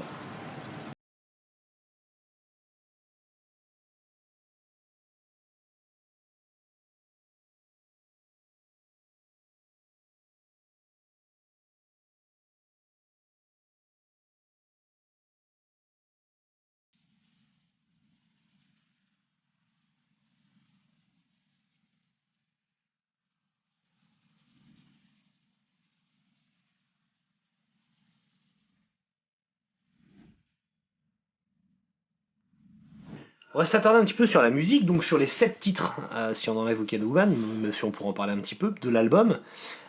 Et on parlera un peu plus tard de la petite spécificité donc, du marché américain, la petite arnaque finalement, quand on y pense. Le premier titre, donc c'est Black Sabbath. La chanson, donc Black Sabbath, de Black Sabbath sur l'album Black Sabbath, la spéciale. Joué par Black Sabbath avec des mecs de Black Sabbath. C'est ça. Un des titres les plus iconiques d'ailleurs, oui. qui a été élu très récemment meilleur riff de tous les temps. Ouais, j'avais vu la news, effectivement. Donc voilà, qui va créer ce son. Cette chanson, au niveau de la paternité, donc on peut l'attribuer à Geezer et à Yomi, dans le sens où ils étaient en répète. Et à ce moment-là, Geezer était un peu dans la suite des planètes de Gustav Holst, donc une suite orchestrale. Et une influence de Gustav Holst, voilà, et donc Gustav Holst, que en fait finalement tout le monde connaît parce que c'est la suite des planètes, c'est la grosse influence de John Williams pour Star Wars. Ah oui, t'écoutes les planètes, t'as les 3/4 des thèmes, l'embryon des thèmes iconiques de Star Wars. Bon, John Williams, il a pompé à Holst, après il a pompé à d'autres gens aussi, tu vois. Mais effectivement, Holst, mais ça a influencé plein de compositeurs. Notamment dans la musique de film. C'était des musiques très visuelles, qui accompagnaient vraiment ce genre de choses, donc ça marche très bien là-dessus. Et simplement, alors c'est minuscule le passage dans les planètes, il y a une petite accalmie, il y a un Alors, fait qu'on ne sait pas vraiment, il y a vraiment que les connaisseurs qui savent ça, mais durant les tournées 89-90 avec Cozy Powell, etc., ils ont joué Mars de Bringer of War, donc le thème martial des planètes de Holst, en morceau d'ouverture. Ouais, en morceau d'ouverture, ouais. D'accord. Donc c'était une petite, clin d'œil. Un petit clin d'œil, ouais. Donc voilà, donc là on a Geezer qui fait boum boum boum avec sa basse et Yomi qui reprend. Le lendemain, de ce que j'ai compris, il le fait un jour, il délire un peu dessus, et le lendemain il revient en disant regardez, en bougeant un peu l'intervalle, en le rendant un peu plus, on va dire, au fond du temps, en insistant sur l'intervalle, on fait un truc intéressant qui, mais il ne s'en rend pas compte à ce moment-là, finalement, est l'intervalle du triton, le Diabolus in Musica. Voilà, que en tant que médiévaliste convaincu, tu vas pouvoir on dit pas médiévaliste, on dit médiéviste. Pardon. Médiévaliste, c'est mon joueur. Non, un médiévaliste, c'est quelqu'un qui s'intéresse au Moyen-Âge et qui en fait quelque chose de nouveau, tu vois, qui fait des films, ça c'est du médiévalisme. Mais un médiéviste, c'est un spécialiste du Moyen-Âge au sens scientifique. Alors, le Diabolus in Musica. Voilà, le Diabolus in Musica qui donc du coup était ce fameux accord triton, qui en fait, depuis le moment où les religieux au Moyen-Âge commencent à théoriser la musique, parce que au Moyen-Âge on écrivait déjà la musique, pas comme aujourd'hui, mais déjà on commençait à penser le solfège, et justement on avait théorisé ce fameux accord triton qui était malaisant, qui était déstabilisant et qui a pu être interdit dans certains endroits pour des raisons de salubrité spirituelle, mais qui en fait était souvent utilisé dans les partitions justement pour créer ce climat d'angoisse qu'on retrouve dans certaines partitions de chant grégorien, et qui en fait ensuite a été beaucoup réutilisé par la suite dans la musique baroque, dans la musique classique, etc. Justement pour créer ce climat un petit peu particulier. Et en fait, effectivement, on le retrouve dans d'autres genres musicaux avant le rock, mais justement, l'utilisation qu'en fait Black Sabbath est vraiment ils appuient là-dessus, quoi. Ils appuient là-dessus, et le morceau tout entier, tout l'esprit du morceau est construit là-dessus, en fait, est construit sur ce triton. Et ce qui est assez rigolo, c'est de se dire qu'en fait, ils l'ont fait un peu par accident. C'était pas pensé, quoi. Il y a pas eu l'idée, tiens, on va écrire un morceau avec un triton, ça va faire peur aux gens. Non, c'est arrivé par accident, quoi. C'est en triturant. Alors, Voilà. Ayomi dit que la plupart de ses riffs, il les a comme ça, c'est en triturant sa guitare et en cherchant les intervalles qui donnent de la puissance à ses notes, puisque comme il est plutôt économe en notes dans ses riffs par rapport au standard hard rock, il faut forcément que la puissance émotionnelle se révèle pour que ça tombe pas juste à l'eau et que ce soit pas juste du gratouillage. Et donc ce riff angoissant qui suscite le malaise, comme tu dis, inspire à Ayomi à Ozzy et Geezer, parce que même si c'est Geezer qui écrit donc 95% des textes de Sabbath, sauf ma chanson préférée de tous les temps qui est écrite par Ozzy, mais on arrivera à ça plus tard. En tout cas, Ozzy participe en se remémorant une histoire qui lui est arrivée avec Geezer. Donc en gros, Geezer, un peu dans l'occultisme, lit un livre en latin, enfin lit ou regarde un livre avec des jolies enluminures, et en parle un peu à Ozzy. Ils sont en train de fumer des joints, deux ados classiques dans une chambre. Je pense qu'ils fument beaucoup, et ils s'endorment comme ça. Et Geezer se dit se réveiller en pleine nuit et sentir ou voir une ombre noire pesante, maléfique au-dessus de sa couche, au-dessus du lit, et qui, de façon furtive, qui disparaît, donc c'est ce qu'on appelle un bad trip. Oui, il fait un bad trip. Voilà. Et par contre, il dit que le livre a disparu lorsqu'il se réveille. Le livre, probablement qu'Ozzy dort dessus, mais en tout cas, voilà. Ou l'a mangé. Et donc, il est resté de cette histoire à Ozzy la phrase « What is this that stands before me ?»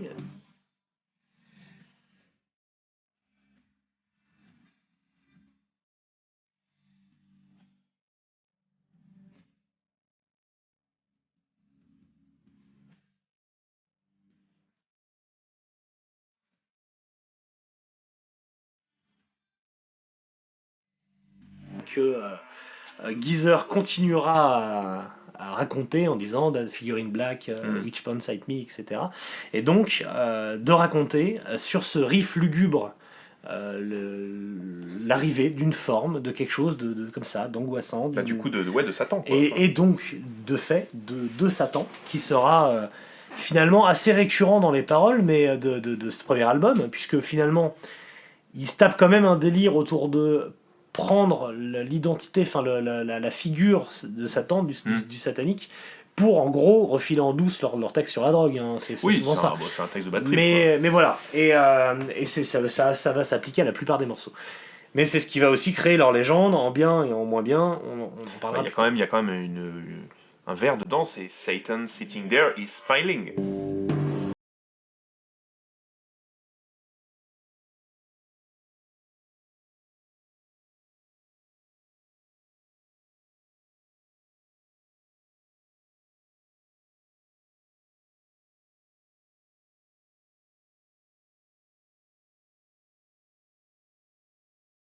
C'est assez marrant, ils ont toujours dit oui, mais on n'était pas vraiment sataniste et tout machin, c'était de la blague et tout machin. N'empêche, le premier morceau du premier album, il y a le mot Satan dedans. Oui, quoi, et puis tout le long, il y a Lucifer qui arrive derrière, enfin, ils vont pas lâcher l'affaire.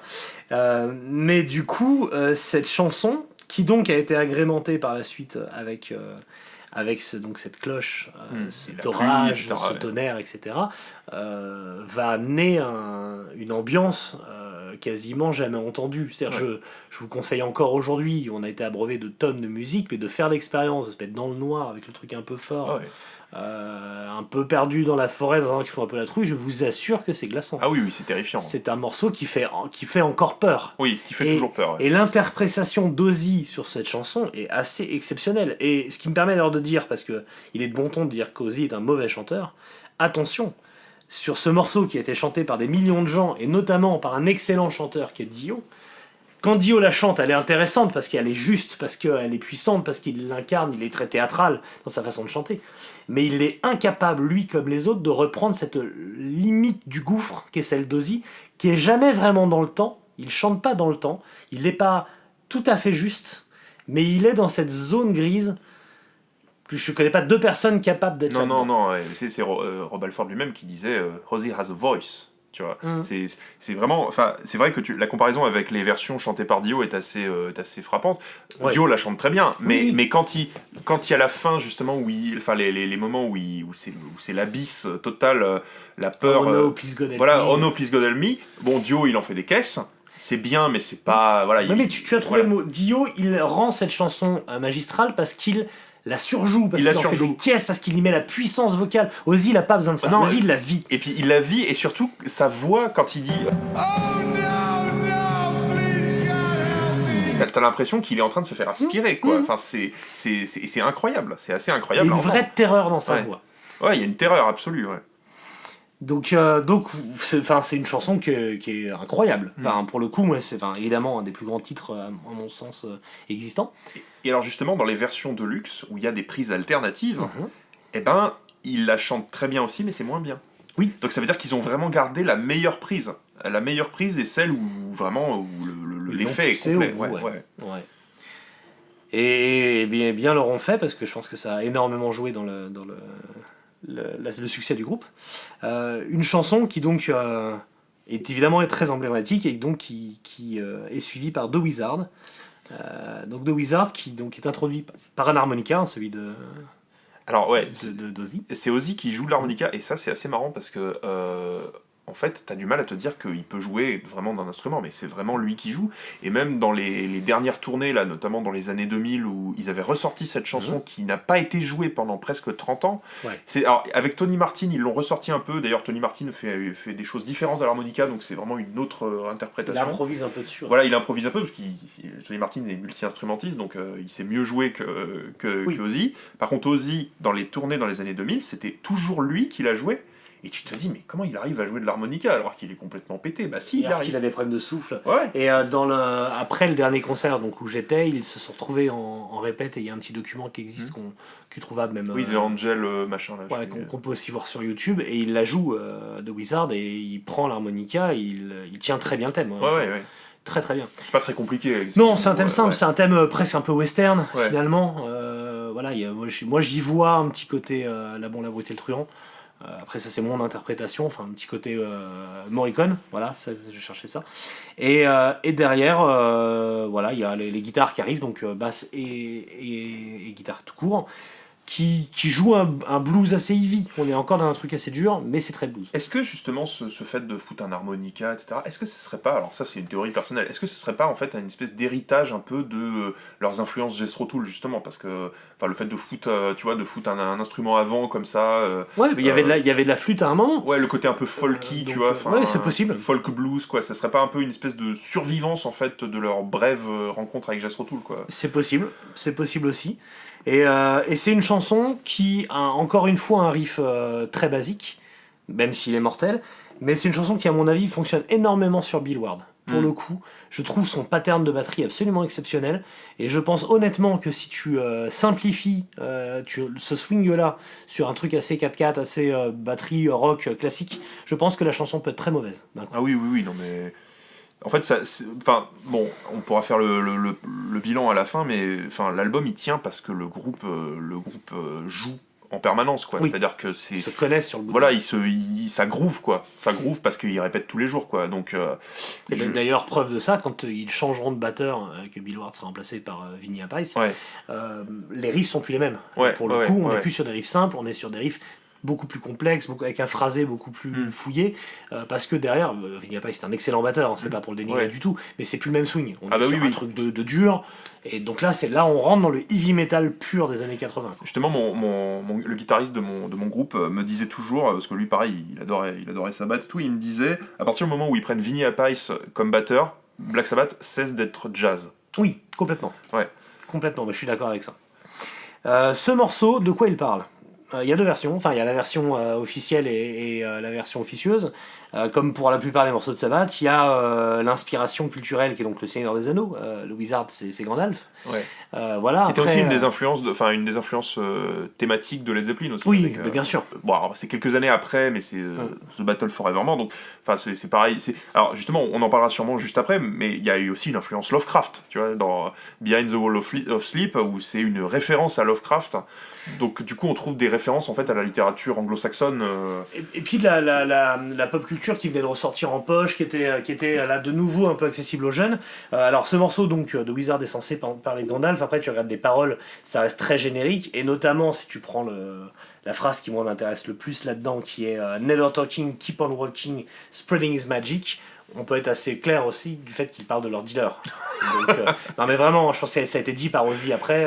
Il dit voilà. En fait, tout ça, c'est des paraboles sur la drogue. Notre actualité, qui est donc la drogue. Et ça permet d'enchaîner sur Behind the Wall of Sleep, qui ferait très probablement référence à Beyond the Wall of Sleep, qui est une nouvelle de Lovecraft. Que j'ai lu seulement récemment. Ah ouais Il y a quelques mois, ouais, je me suis Qui est pas sa meilleure. Hein, qui est pas mal, mais ouais. Mais qui a rien à voir avec les paroles. Par contre. Oui, clairement, ouais. Geezer a pu dire par la suite que pour lui, Behind the Wall of Sleep fait référence à l'opium et à l'état dans lequel tu te trouves lorsque tu es sur ce genre de drogue agressive, qui n'était pas des drogues que prenaient les musiciens à ce moment-là. Ils avaient de l'héroïne, de la cocaïne, tout ça, il n'y avait pas accès. C'est vraiment le cannabis et le LSD. Et il y a donc cette phrase Turn your body to a corpse, avec vraiment cette volonté à ce moment-là de dénoncer clairement les drogues dures comme étant quelque chose qui est assez drôle quand tu connais la suite du groupe. Quand tu sais que Black Sabbath fait des chansons anti-drogue, c'est très drôle. C'est ça, quand Sweet Leaf arrive et Snowblind et compagnie, on y arrivera plus tard. Ouais. Donc voilà, qu'est-ce qu'on peut dire sur ce morceau musicalement ? C'est encore une fois un truc assez simple qui fonctionne pour moi sur la ligne vocale d'Ozzy, qui est presque incantatoire, qui fait vraiment vivre le morceau. Il y a un chouette solo. Ouais, mais moi j'ai toujours adoré le riff en fait. Parce que justement j'avais redécouvert très sautillant. Hein. Ouais. Mais justement j'avais redécouvert cette chanson parce qu'ils l'ont ressorti pour le live Reunion en 97-98 là, où justement comme c'était le retour avec Ozzy et ils ont ressorti plein de vieux morceaux qui jouaient plus depuis des années, et notamment ils jouent donc bon, ça on en parlera sûrement si on fait un épisode sur Reunion parce qu'il y a beaucoup de choses à dire sur cette époque, mais il faudra vu le batteur qui officie. Bref. Il y a comment dire, mais c'est vraiment ils ont ressorti ces vieux morceaux de leur début avec un son incroyablement lourd en fait, et tous ces riffs blues simplistes en fait, ça fonctionne à fond quoi. C'est du doom, c'est le doom pur quoi. Du coup, mais là on est vraiment sur un riff sautillant. Moi je trouve que le riff peut quand même lasser parce qu'il est vraiment en boucle tout le temps, mais c'est un riff qui préfigure finalement je sais pas, Superno, tout ces riffs un peu bien sûr. qui arrivent par la suite. En effet voilà, moi je trouve sautillant. Vraiment. Et le gros problème de ce morceau, c'est qu'il finit sur un fade un peu scandaleux, vraiment, c'est torché. Mais c'est rattrapé par ce qui arrive immédiatement après. Et oui, puisque direct après ce fade un peu frustrant, y a un solo de basse. Il y a le Basically. Ouais, ce solo s'appelle Basically. Oui, sur la version du coup américaine. Voilà. Et d'ailleurs c'est marrant parce que c'est un jeu de mots, et ça tu sens que c'est Geezer, parce que quand tu regardes ces albums solo, il y a plein de titres avec des jeux de mots débiles, et tu te dis mais ça c'est du Geezer tout craché. Et déjà en 70 il faisait des jeux de mots pourris quoi, tu vois, et voilà, et il commence avec ce solo que c'est un des premiers trucs que j'ai appris à jouer à la basse.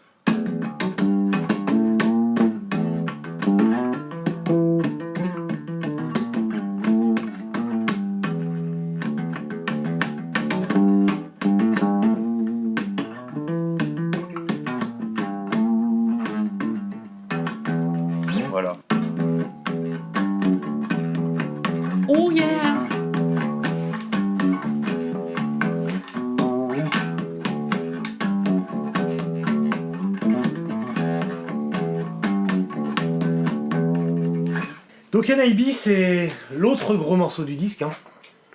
Oui, c'est un morceau qui pue le Geezer Butler. Ce morceau, justement, le fait qu'il soit introduit par une ligne de basse, tu sens vraiment comment dire, la basse qui structure le morceau, quoi. Alors du coup, il y a des choses à dire sur le titre de cette chanson. Alors, NIB. Donc, alors du coup, qu'est-ce que ça veut dire ? Est-ce que ça veut dire Nativity in Black ?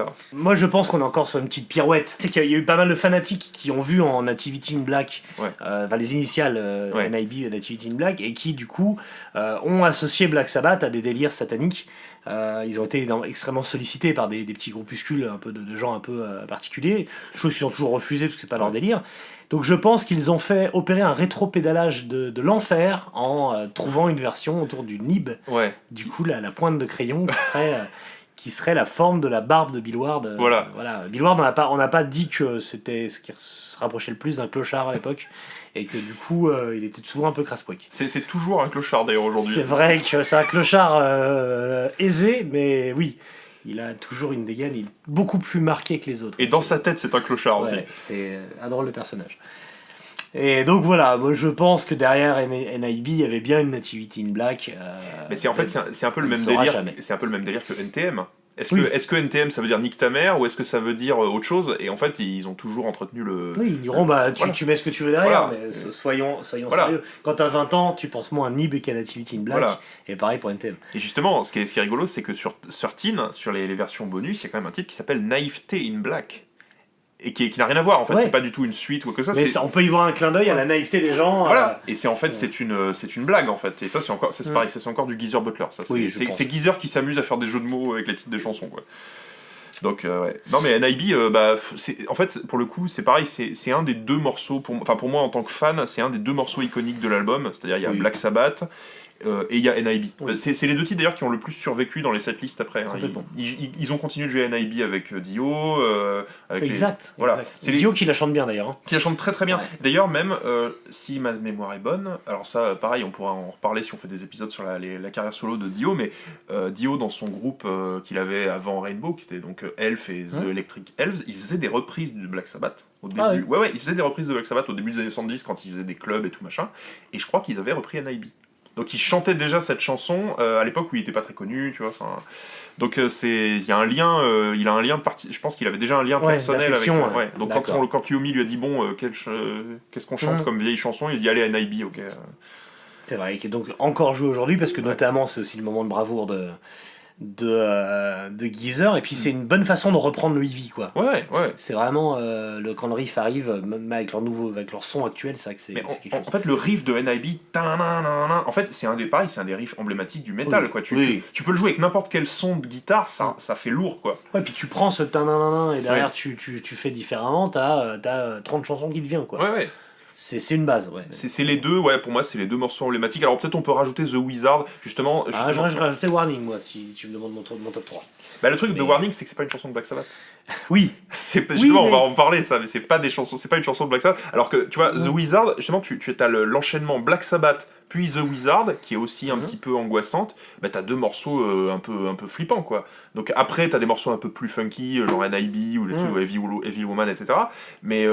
c'est pour ça, moi c'est la triplette, alors auquel je peux rajouter Behind the Wall of Sleep que j'aime beaucoup, mais sinon c'est Black Sabbath et NIB, quoi, le cœur de... De toute façon, c'est le cœur de l'album. Parce que là, ça, je vais pas dire de bêtises, mais on finit la phase A. Hein. NIB clôture la phase A, qui est donc extrêmement solide, et on arrive sur la phase B avec Evil Woman. Qui est un petit peu plus problématique. La phase B est un peu moins bonne, je trouve. Oui, elle n'est pas aussi puissante que la phase 1, et elle est moins dans la direction de ce que va prendre Black Sabbath par la suite. Donc à l'aune de leur carrière, elle fait presque filler finalement. Evil Woman, tu parles. Même la phase B, mais la phase B, évidemment énormément de qualité, mais elle dénote un peu avec les 5 prochains albums. Déjà sur la phase B, il y a 2 reprises quand même. Donc Evil Woman. Evil Woman, qui avait déjà été enregistré avant et qui, on l'a dit tout à l'heure, mais qui sonne un peu différemment du reste de l'album, quoi, qui a l'air un peu en décalage. Et il y a The Warning, donc qui est une reprise de Ainsley Dunbar's Retaliation, donc qui était un groupe américain, il me semble. Non, ils sont anglais. Ils sont anglais aussi. Alors Ainsley Dunbar, d'ailleurs, qui a une carrière intéressante parce que des années après, il a joué pour Whitesnake quand même. Il a joué dans des tonnes de groupes de Whitesnake. C'est complètement. Donc entre les deux, donc avant Warning, il y a Sleeping Village. Ouais, Sleeping Village. Voilà, donc avec un petit poème qui sur de la guimbarde. Ouais. Donc la guimbarde jouée par Roger Bay. Et il y a un truc dont il faut qu'on parle justement avec Sleeping Village, c'est ce fameux coup des titres fantômes. Oui, de la version américaine. Voilà, parce que, alors on en a pas parlé Et pour... là, c'est le meilleur. Voilà. Sleeping Village, c'est le meilleur. Bah, alors donc tu vois, il y avait pour Behind the Wall of Sleep, il y avait Wasp justement, parce que alors ça c'est une question, je crois que c'était pour faire rentrer en fait l'album. Pour quel nombre de titres. Ouais. Voilà, donc ils ont inventé des titres qui Ils ont subdivisé les intros. Voilà. Chose qu'ils ont refait d'ailleurs jusqu'à volume 4, hein, à peu près. Hein. Il y a ce genre de truc qui traîne jusqu'à volume 4 hein, dans leur discographie. Et donc Sleeping Village, il y a un bout de la chanson qui est censé s'appeler A Bit of Finger. Ouais, c'est bon, bref, A Bit of Finger, c'est vraiment un troll, mais de, et surtout, de compétition. Ouais, surtout vis-à-vis des doigts de Yomi, etc. Ça. Et surtout, ce qui est drôle, c'est que j'ai trouvé aujourd'hui même, juste avant en préparant cette émission, j'ai trouvé un groupe de reprises de Black Sabbath qui s'appelle Bit of Finger. C'est bon ça. Ouais. Et qui est pas mal en plus. Hein. C'est le meilleur nom possible. Voilà, après, Sleeping Village, c'est un morceau qui est assez pesant. Hein, voilà, maintenant, Geezer suit la guitare, t'entends très peu la basse. Il n'y a pas de truc vraiment notable. C'est un morceau très honnête, quoi. Justement, j'ai un truc à dire là-dessus, c'est que en fait, bon, je parlais du fait que pour moi la phase B était un peu un peu plus faible, c'est un peu le ventre mou de l'album. Mais en fait, pendant longtemps, même jusqu'à une période très récente, je confondais Sleeping Village et The Warning. Je n'arrivais pas en fait à photographier définitivement les deux chansons pour moi comme elles s'enchaînaient, tu vois. Et c'est le moment où en fait quand j'écoute cet album, Sleeping Village et The Warning, c'est le moment où je fais autre chose en fait. Ouais, c'est le moment où je décroche un peu, je me dis bon allez, c'est la fin de l'album. Et c'est pour ça, tu vois, que je trouve ça dommage, c'est que bon, alors The Warning est une reprise, mais où Yomi rajoute des trucs. Ouais, qui part en instrumental. C'est un jam, quoi. C'est un jam, c'est ça. Voilà. Et moi je l'aime beaucoup pour ça. C'est donc c'est le jam qui finit le truc et qui fait 10 minutes. C'était un grand classique de la fin des années 60 de finir avec un morceau un peu plus bordel qui marchait bien en live. Et voilà. Maintenant, qui durait donc une demi-heure en live en général chez Sabbath. Moi j'aime bien ce qu'ils en ont fait, c'est quand même une sacrée réinterprétation parce que le morceau original est quand même pas plus ouf, bluette, il y a un côté histoire d'amour, voilà. Morceau de 67 d'ailleurs, donc c'était vraiment un truc récent. Oui, c'était très très récent. Et le jam qu'ils en font, qui est instrumental au bout de 3 minutes, donc il y a 7 minutes d'instrumental, qui permet à chacun un peu de se montrer. Moi je trouve qu'il fonctionne bien. Oui, alors, ça c'est fonctionne. pas Black Sabbath, hein, c'est sûr, c'est pas le morceau titre, mais ils en ont fait un truc à eux, quoi. Ils en ont fait un truc à eux. Et alors justement, alors là, pour le coup, on pourrait revenir là-dessus dans la partie tournée, parce que bon, évidemment, ils ont tourné après cet album, mais en fait, juste avant ça, ils avaient donc déjà tourné, notamment en Europe, etc. Et il y a le fameux coup des concerts pourris que leur programmait Jim Simpson, où justement, ils jouaient 5 fois par jour devant des gens qui s'en foutaient pour un cachet misérable. Et en fait, c'est la raison pour laquelle ils jamment en fait. C'est-à-dire qu'il fallait qu'ils rallongent la sauce et que en fait ils meublent parce qu'en fait ils se rendaient bien compte qu'ils avaient rien à faire. Personne écoute. Voilà, que personne écoute. Donc en fait ils tuaient le temps quoi. Ils tuaient le temps et en fait c'est aussi pour ça que cet album a un gros aspect jam qu'on retrouve encore dans Paranoid, etc. Mais on trouve bien dans Paranoid sur Red Salad, c'est ça. Voilà. On en parlera plus tard. Mais The Warning, c'est que ça sent clairement le jam où ils étaient là, bon allez, on va en rajouter parce que permet d'étirer selon ce que les producteurs veulent, les promoteurs veulent comme set quoi. S'il faut 1h30, on fait une morceau de lumière, voilà. Donc pour le coup, ça représente vraiment ce qu'était le groupe à l'époque quoi. Oui. Et donc moi c'est ce qui m'embête quand sur l'album tu retrouves Wicked World à la suite de ça, c'est que ce jam pour moi il doit clôturer, il se finit justement sur un long instrumental qui du coup éloigne tout le monde à fur et à mesure d'albums et ça me fait un peu suer que derrière il y a Wicked World sur la plupart des rééditions mais voilà, pour en parler, Wicked World elle est assez jazzy et surtout Wicked World, ce que j'ai découvert que je ne savais pas encore hier en préparant l'émission, c'est qu'en fait c'est une chanson de Mythology. Ah, d'accord. C'était une chanson il l'a joué déjà. Ouais, il l'a joué déjà dans Mythology, et en fait, la version qui est là, en fait, c'est la dernière version en date, qui est donc vraiment une survivance des tout débuts de Ayomi, quoi. Je suis pas étonné, étant donné que pour moi, c'est vraiment Ward et Ayomi qui font tout le boulot sur ce truc. Voilà, il y a peut-être eux, ça leur a peut-être plus tenu à cœur que les deux autres. D'accord. Et en plus, cette chanson, en plus, elle est assez intéressante parce qu'en fait, on la retrouve dans le Live at Last si je ma mémoire est bonne, de 74, qui était enregistré, qui est sorti en 1980, mais qui était enregistré pendant la tournée. Le coup de Trafalgar de Patrick Meehan. Voilà. Et en fait, donc on était déjà 5 ans après, 5 ans après et en fait, ils jouaient encore Wicked World dans la partie jam qu'il y avait au milieu de leur setlist. Donc on retrouve encore Wicked World déjà 5 ans après. C'est loin après. Voilà, c'est un truc qu'ils ont gardé assez longtemps, mais qui en fait était un truc qui datait d'avant Black Sabbath, quoi. Donc c'est assez intéressant ça. Voilà toutes les chansons qu'il y a sur l'album. Une fois ces chansons gravées, il a fallu un artwork qui va avec. Ah, le fameux artwork. Hein. Donc parlons un peu de cet artwork qui est quand même très très iconique, qui fait partie. Voilà, l'histoire des artworks du métal, ça pourrait faire toute.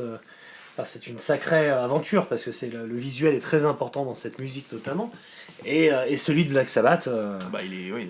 Du premier album donc de Black Sabbath, l'album est assez iconique parce que alors c'est une photo dont le grain est particulier et très très avec des points, on va dire, très... Ouais, c'est tramé, quoi. Tramé, voilà. C'est très tramé. J'ai découvert seulement, pareil, il y a quelques jours, le nom de la personne qui l'avait fait, c'est un certain Marcus Keefe. Donc, lui, c'est le photographe. Ouais, mais l'artwork général est dû à Sandy Fields, qui était ouais, mais c'est lui, directeur de Vertigo. Ouais. Mais donc, du coup, c'est Marcus Keefe qui a fait la pochette. Alors, en fait, Keefe, il se fait appeler Keefe dans les crédits. Son vrai nom, c'est Keith Macmillan. D'accord. Keith Macmillan, et qui est entre autres celui qui a fait le clip de Ace of Spades The Motorhead. C'est vrai. Ouais, c'est un type qui a bossé avec énormément de monde, avec Bowie notamment. D'accord. Ah ouais, ça je qui a eu une grosse carrière, qui se prenait un peu à un moment pour le Andy Warhol anglais. Ah oui. En fait. Oh la vache. Et ouais, qui a bossé avec Motorhead par la suite parce que bon, Vertigo, l'équipe qui a fondé Vertigo est partie vers Bronze à un moment. Oui. Donc c'est aussi l'affiliation, elle est là. Et donc la nana Sandy Fields qui a géré l'artwork général a fait ça donc sans du tout consulter les musiciens, et donc a pris la décision de demander au fameux Keith Macmillan de faire une photo avec une jeune modèle du moment comment elle s'appelait, qui s'appelle Louisa Livingstone. Voilà, c'était Louisa. Voilà, quelqu'un, on n'a pas su pendant très longtemps, on savait qu'elle s'appelait Louisa, mais on savait pas plus. Elle a réapparu récemment. Et notamment on a appris qu'elle avait été très importante dans les milieux rave, dans les rave parties, elle a été DJ, bref.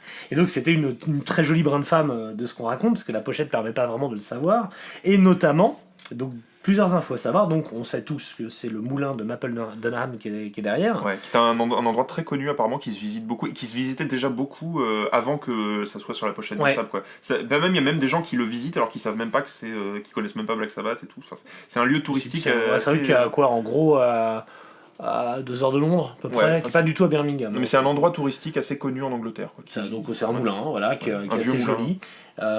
Et donc Louisa est allée là-bas pour prendre des photos avec deux orientations possibles, le côté un peu satanico-angoissant, ce qui a été gardé, et le côté érotique, dont on parlera par la suite. Ouais. Et donc sur la pochette, ce qu'on ne peut pas voir à cause de la qualité de la photo, c'est qu'elle tient un chat noir dans la main. Ouais. Enfin, ça on n'en est pas sûr apparemment, il y a encore des... En tout cas c'est ce que dit Keith Macmillan, qu'il avait amené un chat, voilà. Mais ce qu'on a su très récemment, que Macmillan a savait récemment, c'est qu'elle est nue sous son manteau. Ouais. Elle est à poil, et qu'elle a fait une série de photos très dénudées, donc avec le manteau ouvert, ou intégralement nue, caché par des feuilles, etc. Et Sandy Fields a décidé de ne pas garder ces versions-là, qui étaient pressenties au départ, parce que pour elle, le côté érotique n'allait pas du tout avec la musique, quoi. On aurait pu avoir une pochette soit à la Scorpion, soit à la Whitesnake, quoi, ou à la Blindface, tu sais, avec la jeune fille qui tient un phallus avec des ailes. On était à 2 doigts de ça. Ouais. Et donc là, ils ont préféré garder le côté sorcière, que quand tu regardes de près est très fake, hein. On voit un maquillage un peu à la Truelle, enfin voilà. Et elle raconte Louisa Livingstone, qu'il était 4h du mat, qu'ils avaient mis une machine à fumer pour donner l'impression que c'était des marais, qu'elle se caillait les miches, qu'elle en pouvait plus, et que c'était très très éprouvant pour elle, voilà. J'ai une anecdote personnelle sur cette pochette. Moi, quand j'étais plus jeune et que je commençais à écouter le Sab, je croyais que c'était Ozzy sur la pochette. Oui, moi aussi. Il y a plein de gens qui ont cru que c'était Ozzy en fait. C'est la coupe de cheveux, le fait qu'on voit pas vraiment le visage. Et il y a même une autre anecdote, alors ça je sais pas si tu l'as entendu aussi, c'était qu'en gros ils avaient pris une photo du moulin et qu'en gros en développant la photo ils se seraient rendu compte qu'il y avait une femme qui apparaissait. Oui, ça a été une légende qui a beaucoup été... Oui, mais en vrai c'est pareil, ça faisait partie du... Oui, tout ça c'est du décorum. Ouais. Bien sûr. Du coup, on peut parler de la fameuse croix inversée. Voilà, et donc, à l'intérieur, toujours dû à Sandy Fields, à l'intérieur, il y a déjà, moi je trouve, une superbe écriture du nom Black Sabbath, avec une typographie qui rend très très bien, et donc la fameuse croix renversée dans le gatefold. Donc, tous les Vertigo étaient des gatefolds. C'est le côté qualité, parce que forcément ça coûte plus cher. Donc, un gatefold, c'est le fait d'avoir le vinyle en 2 parties qui s'ouvre un peu comme un livre, comme si c'était une pochette, une couverture, et qu'à l'intérieur, tu pouvais découvrir un artwork plus grand, qui là donc est tout noir avec le logo Black Sabbath, dont la typologie est très travaillée, très arrondie, presque médiévale, lithographique, on va dire, et cette croix inversée qui contient les crédits et un poème. Un poème complètement pété. Qui en fait, je pense, le clin d'œil du poème, c'est le côté pluie et orage qui du coup, si tu lis ça en écoutant l'intro, qui est un peu le projet de ce truc-là, de se dire que les gens vont le lire quand ils écoutent l'intro, te plonge dans l'angoisse un peu du truc. Donc ce poème qui est l'œuvre d'un certain Roger Brown, qui à mon avis était aussi dans les gars qui bossaient dans le coin. Et donc sur la version originale, il y a deux énormes fautes d'orthographe sur le nom d'Ozzy Osbourne, qui s'appelle donc Ossie, de S-I-E, et Osbourne, O-R-N-E, et non pas Osbourne. Osbourne.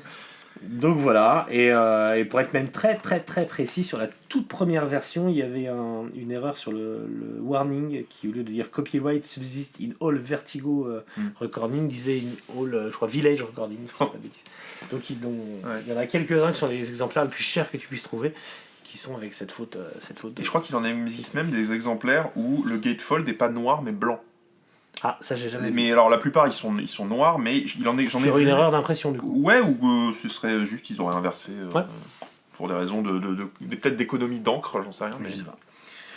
Donc voilà, ça fait partie des choses qui ont créé la polémique, parce que si on est sur la sortie, la réception de cet album, donc quand les musiciens découvrent ça, je crois en tout début janvier 1970, donc avant la sortie le 13 février, c'est un peu la panique à bord. Parce qu'ils sont tous des familles assez catholiques, et notamment de chez Ozzy et chez Iommi. Et surtout Geezer, qui est quand même d'une famille irlandaise, donc il a une éducation catholique, tu vois. Donc c'est ça, et ils se disent, bon, ça va pas passer auprès de papa-maman, parce que c'est quand même des gens qui étaient ravis de ramener le premier vinyle que tu sors, et puis la thune par la suite. Et donc bon, ça les embête un peu, donc il y a cette fameuse anecdote où Ozzy fait fabriquer par son père des croix. Les fameuses croix. Les fameuses croix catholiques qui sont tous, et encore aujourd'hui, autour du cou, pour se prémunir des éventuels mauvais présages de ce qu'ils auraient pu créer en insultant un peu Dieu avec leurs histoires. Et alors justement, ces croix, je vais te donner un point de vue personnel. Je trouve que ça a, je pense, contribué encore plus au caractère occulte du groupe, parce que, bon, déjà le groupe s'appelle Black Sabbath, mais ensuite quand tu ouvres le vinyle, il y a une croix à l'envers, et les mecs portent une croix chrétienne. Ça en rajoute dans le décorum, et le côté religieux, mystique, bien sûr. Et alors, justement, est-ce qu'on peut revenir sur la première chanson Black Sabbath, où il y a donc déjà le premier morceau du premier album du groupe, il y a Satan dedans, mais est-ce que c'est vraiment une chanson sataniste ? Non, c'est une chanson contre Satan. Et c'est que ça, parce que on n'a pas dit pour NIB quand il parle de Lucifer, l'histoire c'est Lucifer qui tombe amoureuse d'une humaine, qui du coup veut un peu renoncer au départ à ses pouvoirs maléfiques, puis finit par lui offrir l'univers en cadeau par preuve d'amour. Donc en fait, à chaque fois c'est décalé. Ce qui a créé la polémique, c'est déjà, il y avait un groupe à l'époque qui s'appelait Black Widow, qui faisait des rituels sataniques un peu sur scène, etc. Coven aussi. Et Coven, mais la polémique Coven arrive un poil plus tard. Même s'il y a des vrais questionnements sur qui connaissait quoi, on pourrait en parler. Et d'ailleurs, le fait que la faute de frappe d'Osbourne, mais Osbourne avec un seul O, il y a plein de trucs comme ça où je comprends si t'es Jinx de Coven, tu peux un peu, voilà. Mais Black Widow, qui est un groupe anglais qui a croisé Black Sabbath et qui avait un vrai following, a aidé la carrière et s'est fait bouffer par Black Sabbath, parce que beaucoup de kids arrivaient dans les shops, kids shop, faut que j'arrête. Beaucoup de gamins qui voulaient acheter le vinyle arrivaient dans les magasins de disques et demandaient le fameux disque satanique de ceux qui faisaient des messes noires, etc. Sauf que Black Widow, tu le trouvais nulle part, et Black Sabbath, tu le trouvais partout. Donc les vendeurs leur refilaient le Black Sabbath en disant, mais c'est ça ton truc satanique, tu vas kiffer. Donc en fait, ils ont complètement phagocyté la fanbase aussi de Black Widow. Ce qui a d'ailleurs rendu cet album, il s'est vendu à 4 millions d'exemplaires la première année, donc c'est un vrai carton. Il est sorti aux États-Unis de façon un peu décalée, donc amputé d'un morceau, mais très vite, c'est le succès. Bah oui, c'est un carton, et en plus, c'est ça qui est assez fou, c'est que c'est un carton pour un groupe sorti un peu de nulle part, quoi. Enfin, le groupe était pas très connu avant cet album. C'est un succès d'underground, en fait. Le moins qu'on puisse dire, c'est que c'est pas poussé par la presse qu'il a eu un succès, puisque la presse, par contre, évidemment, va la défoncer, parce que on sort de ce que les gens peuvent connaître, et surtout, la musique de Black Sabbath et le heavy metal en général, c'est quand même une certaine vulgarité.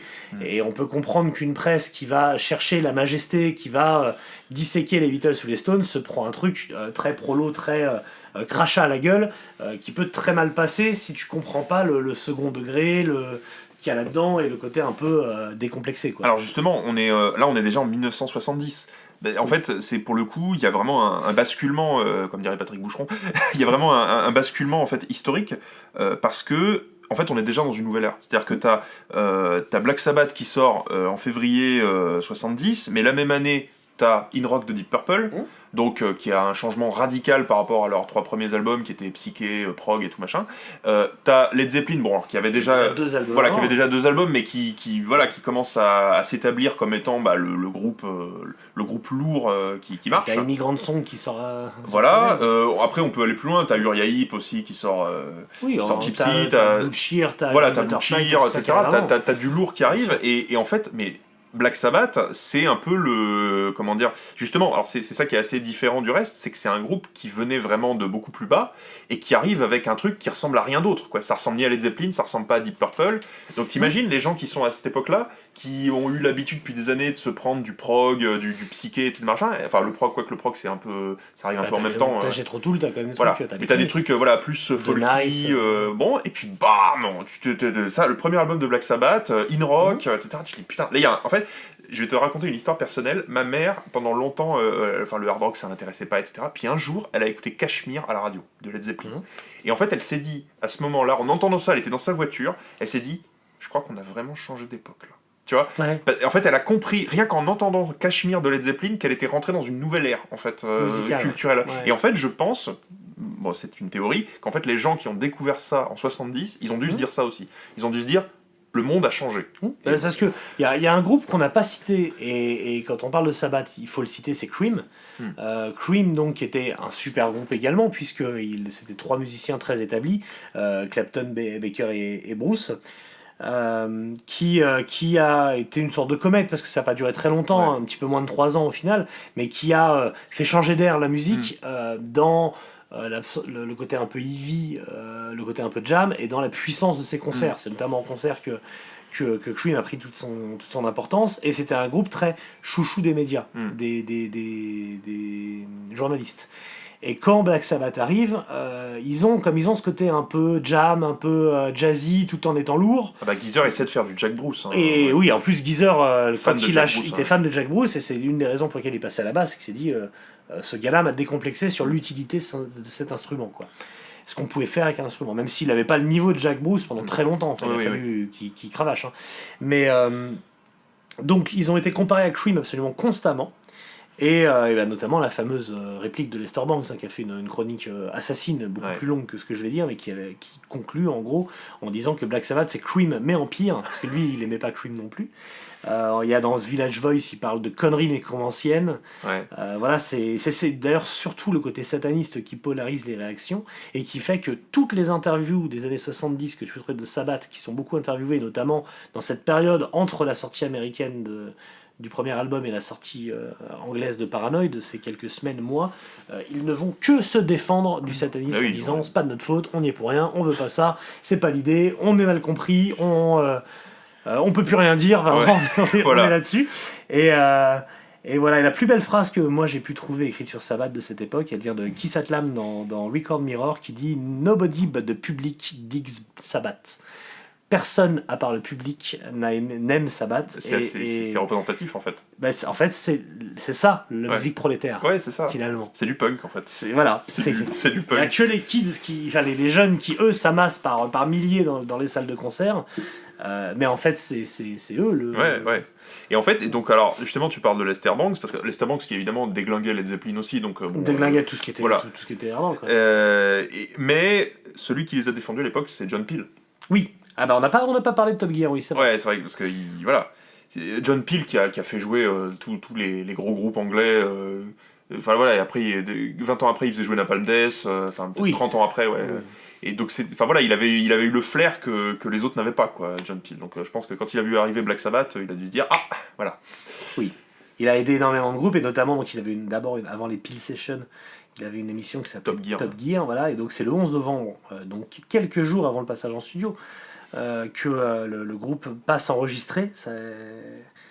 Ça sort un petit peu plus tard, le 29 novembre, je crois, de tête. Et d'ailleurs, autre preuve que c'est bien en novembre et pas en octobre qu'ils ont enregistré, lors de cet enregistrement de Top Gear, la chanson de Wizard qui est jouée s'appelle encore Devil's Island. Ouais. Preuve que le nom n'était pas encore trouvé et qu'ils ne peuvent pas l'avoir enregistré avant. Ouais.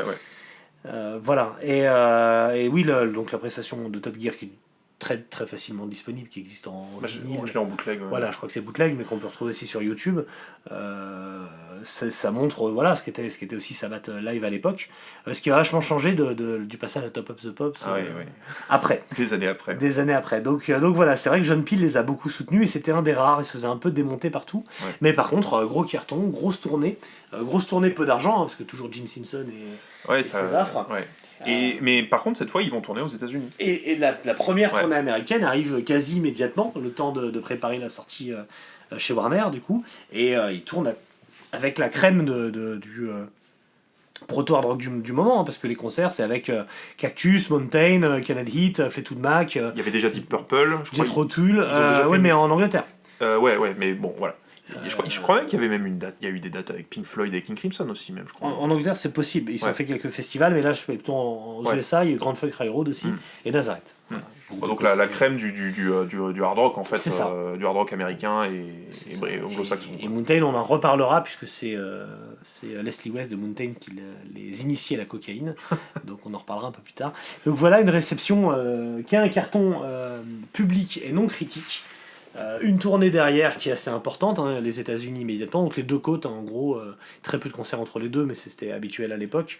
Voilà, New York d'abord, puis le Fillmore et Los Angeles, San Francisco par la suite. Sur le site de Joe Ziegler, qui est le plus gros fan de Black Sabbath au monde, il a fait une tentative de rationalisation en fait, de la tournée, la première tournée, et en fait il y a des dates, en fait on n'est même pas sûr qu'elles aient eu lieu. Il y a plein de dates qui ont été... Il y a eu des annulations, il y a eu plein de dates annulées. Ouais. Il y a eu, Donc c'était quand même encore un peu la galère. Oui. Il y a eu des... après c'était souvent le cas quand tu essayais de percer sur le continent américain et que tu commençais, fallait avoir les reins solides et un label qui te paye des trucs derrière, mais voilà. Et petite anecdote rigolote, quand ils arrivent à New York, ils y passent je crois 1 ou 2 jours pour s'acclimater avant d'avoir leur premier concert, donc ils traînent dans les bars forcément, et elles apprennent que fag, qui en Angleterre voulait dire une cigarette, aux États-Unis, fag c'est faguette, quoi. C'est une insulte pour les homosexuels, quoi. C'est pour dire un PD. Et du coup, ils passent leur vie à faire des blagues là-dessus, à dire give me a fag, ou d'appeler au téléphone les gens qui sont au bar en disant who's the fag. Enfin, ils passent vraiment des gamins, quoi. C'était ils des passent branleurs, 2 jours à troller tout le monde sur leurs blagues, quoi. Donc voilà. Mais ils avaient quel âge déjà à l'époque? Ils sont de 48. Ouais, donc ils avaient 22 ans, quoi. 22, ouais, 48 et 49 pour Bill Ward. Ouais, c'était encore un peu des gamins, quoi. 21-22 ans. Donc c'est ça, des enfants, quoi. Des enfants... Non, c'est bon, je crois que c'est coupé. Voilà, c'est des enfants tournés. Donc ouais, et là...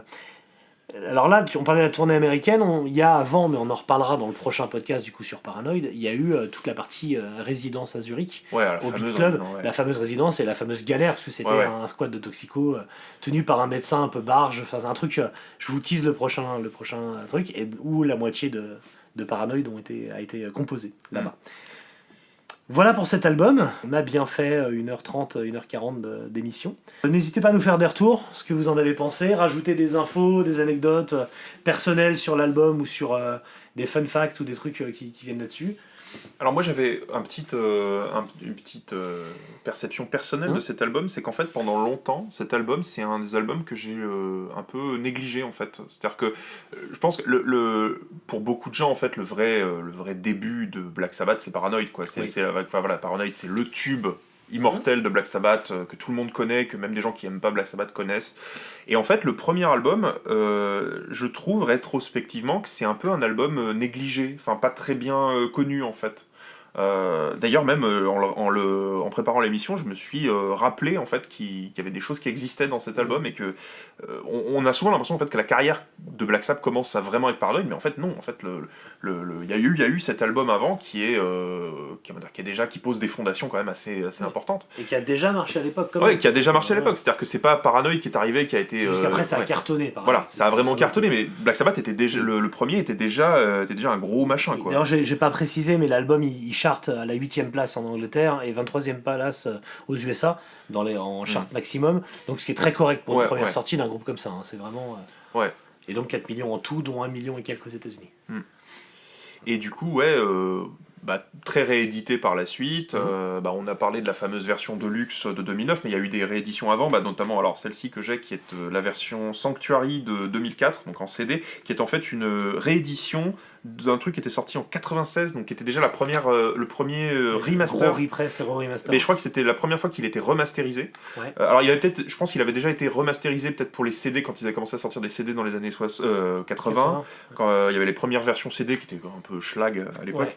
Mais ça, qui étaient des transferts de master vinyle. Voilà. Alors que l'analogique a dû arriver autour de 96. Voilà, et à 96, donc il y a Castle, donc qui était une filiale de Sanctuary, qui sort un premier remaster CD, donc qui est ressorti en 2004. 96, c'est typiquement le moment où tout le monde se fout de Black Sabbath. Ouais. C'est en 99 que ça reprend en vol, en 96, Sanctuary peut se permettre de récupérer les droits. Parce qu'entre-temps, il y a eu la Black Box, dont on parlera peut-être sûrement dans une future émission, mais qui était le premier coffret, en fait, le premier coffret tout noir, etc., où là, on avait remasterisé tout, etc. Mais ça, je crois que c'était Warner qui s'en était occupé. Pour le continent américain. Voilà, et donc ça, c'était vraiment la version européenne. Oui, Sanctuary. Et il faut attendre 2009 pour qu'il y ait vraiment la première version Deluxe. CD, hein. Voilà, donc double CD, avec tous les bonus, notamment des prises alternatives de toutes ces chansons. Et donc, on aura peut-être une super Deluxe prochainement. A priori, ils sont partis pour tous les faire. Donc Ouais. on aura une super Deluxe à un moment. Et c'est la question qu'on se posait avant de commencer l'émission, c'est est-ce qu'ils cherchent à avoir du matériel en plus, est-ce qu'au niveau des lives, qu'est-ce qu'ils vont pouvoir proposer? Alors il y a quelques lives qui existent. Je pense que les John Peel, elles vont y être, parce que ça n'a pas été répété, ça. Elles ne sont jamais sortis officiellement, le Top Gear. Et après il y a un live notamment en Allemagne des années 70 qui est un peu tourné en bootleg et qui est de très bonne qualité, donc il pourrait se retrouver. Ce qui est intéressant avec les lives des années 70 de la tournée de ce premier album, c'est qu'il y a déjà énormément de morceaux de Paranoid. Il y a notamment Walpurgis qui est le futur Warpigs. C'est ça, Walpurgis / Warpigs qui a été composé très tôt, qui a été posé avant la sortie finalement de la sortie officielle de Black Sabbath. Donc en fait la tournée inclut ces morceaux immédiatement. Ce qui fait que les deux premiers albums qui se suivent à 8 mois d'intervalle sont complémentaires un peu. Ouais, c'est ça, sont presque deux faces d'une même pièce. Et surtout que Paranoid, ça on en reparlera, mais il y a encore déjà un peu le même son, il y a encore le même son que sur Black Sabbath, quoi. C'est encore le même groupe, alors qui commence déjà à vouloir aller. C'est les mêmes studios. Alors il y a 8 pistes ou 4 pistes, mais sinon, on voit qu'ils commencent à vouloir un peu qu'on rende les choses un peu. Enfin, il y a quand même Planet Caravan qui est déjà qui va vers autre chose, quoi. Mais gardons ça pour le prochain. Mais gardons ça pour le prochain épisode. Voilà. Bon, on va vous remercier. J'espère que ça vous a plu. Allez voir sur la page Facebook, n'hésitez pas à nous mettre un petit message, Children of the Sabbath, et puis on sera ravis. Nous on ne fait que ça de parler de Black Sabbath, donc on le fait plus, on est de fous, mort de meilleur, comme on dit. Et puis très bientôt, on n'a aucune idée du rythme, de la fréquence à laquelle on va enregistrer et publier les choses, mais à partir du moment où vous êtes en gros abonné, connaissez les réseaux, le iTunes et compagnie, à partir du moment où vous avez cliqué sur les différents trucs, ça nous aidera à vous toucher lorsqu'on sortira le nouvel épisode. Et évidemment, n'hésitez pas à laisser des petits commentaires, des petites évaluations, notamment parce que ça aide au référencement. Ça fait toujours plaisir d'avoir un bon mot ou un mot nous permettant de nous améliorer s'il y a quelque chose sur lequel vous pensez qu'on doit bosser. Mais c'est surtout super cool de pouvoir communiquer avec d'autres passionnés de Sabbath. Et oui, autre chose auquel je pensais, on fait ça à deux avec Gabriel parce que je le sais très capable de me suivre dans le côté un peu pointu du truc, mais je suis sûr qu'il y en a d'autres et certains d'entre vous qui sont aussi passionnés, aussi pointus. On n'est pas du tout fermé à ce qu'on ait un invité ou quelqu'un pour les prochains albums. Voilà, donc si vous êtes un fan inconditionnel et que vous avez un album notamment sur lequel vous êtes très à même de disserter, n'hésitez pas à nous faire un mail, un message, quelque chose, de nous contacter pour qu'on puisse s'organiser ça. Allez, à bientôt.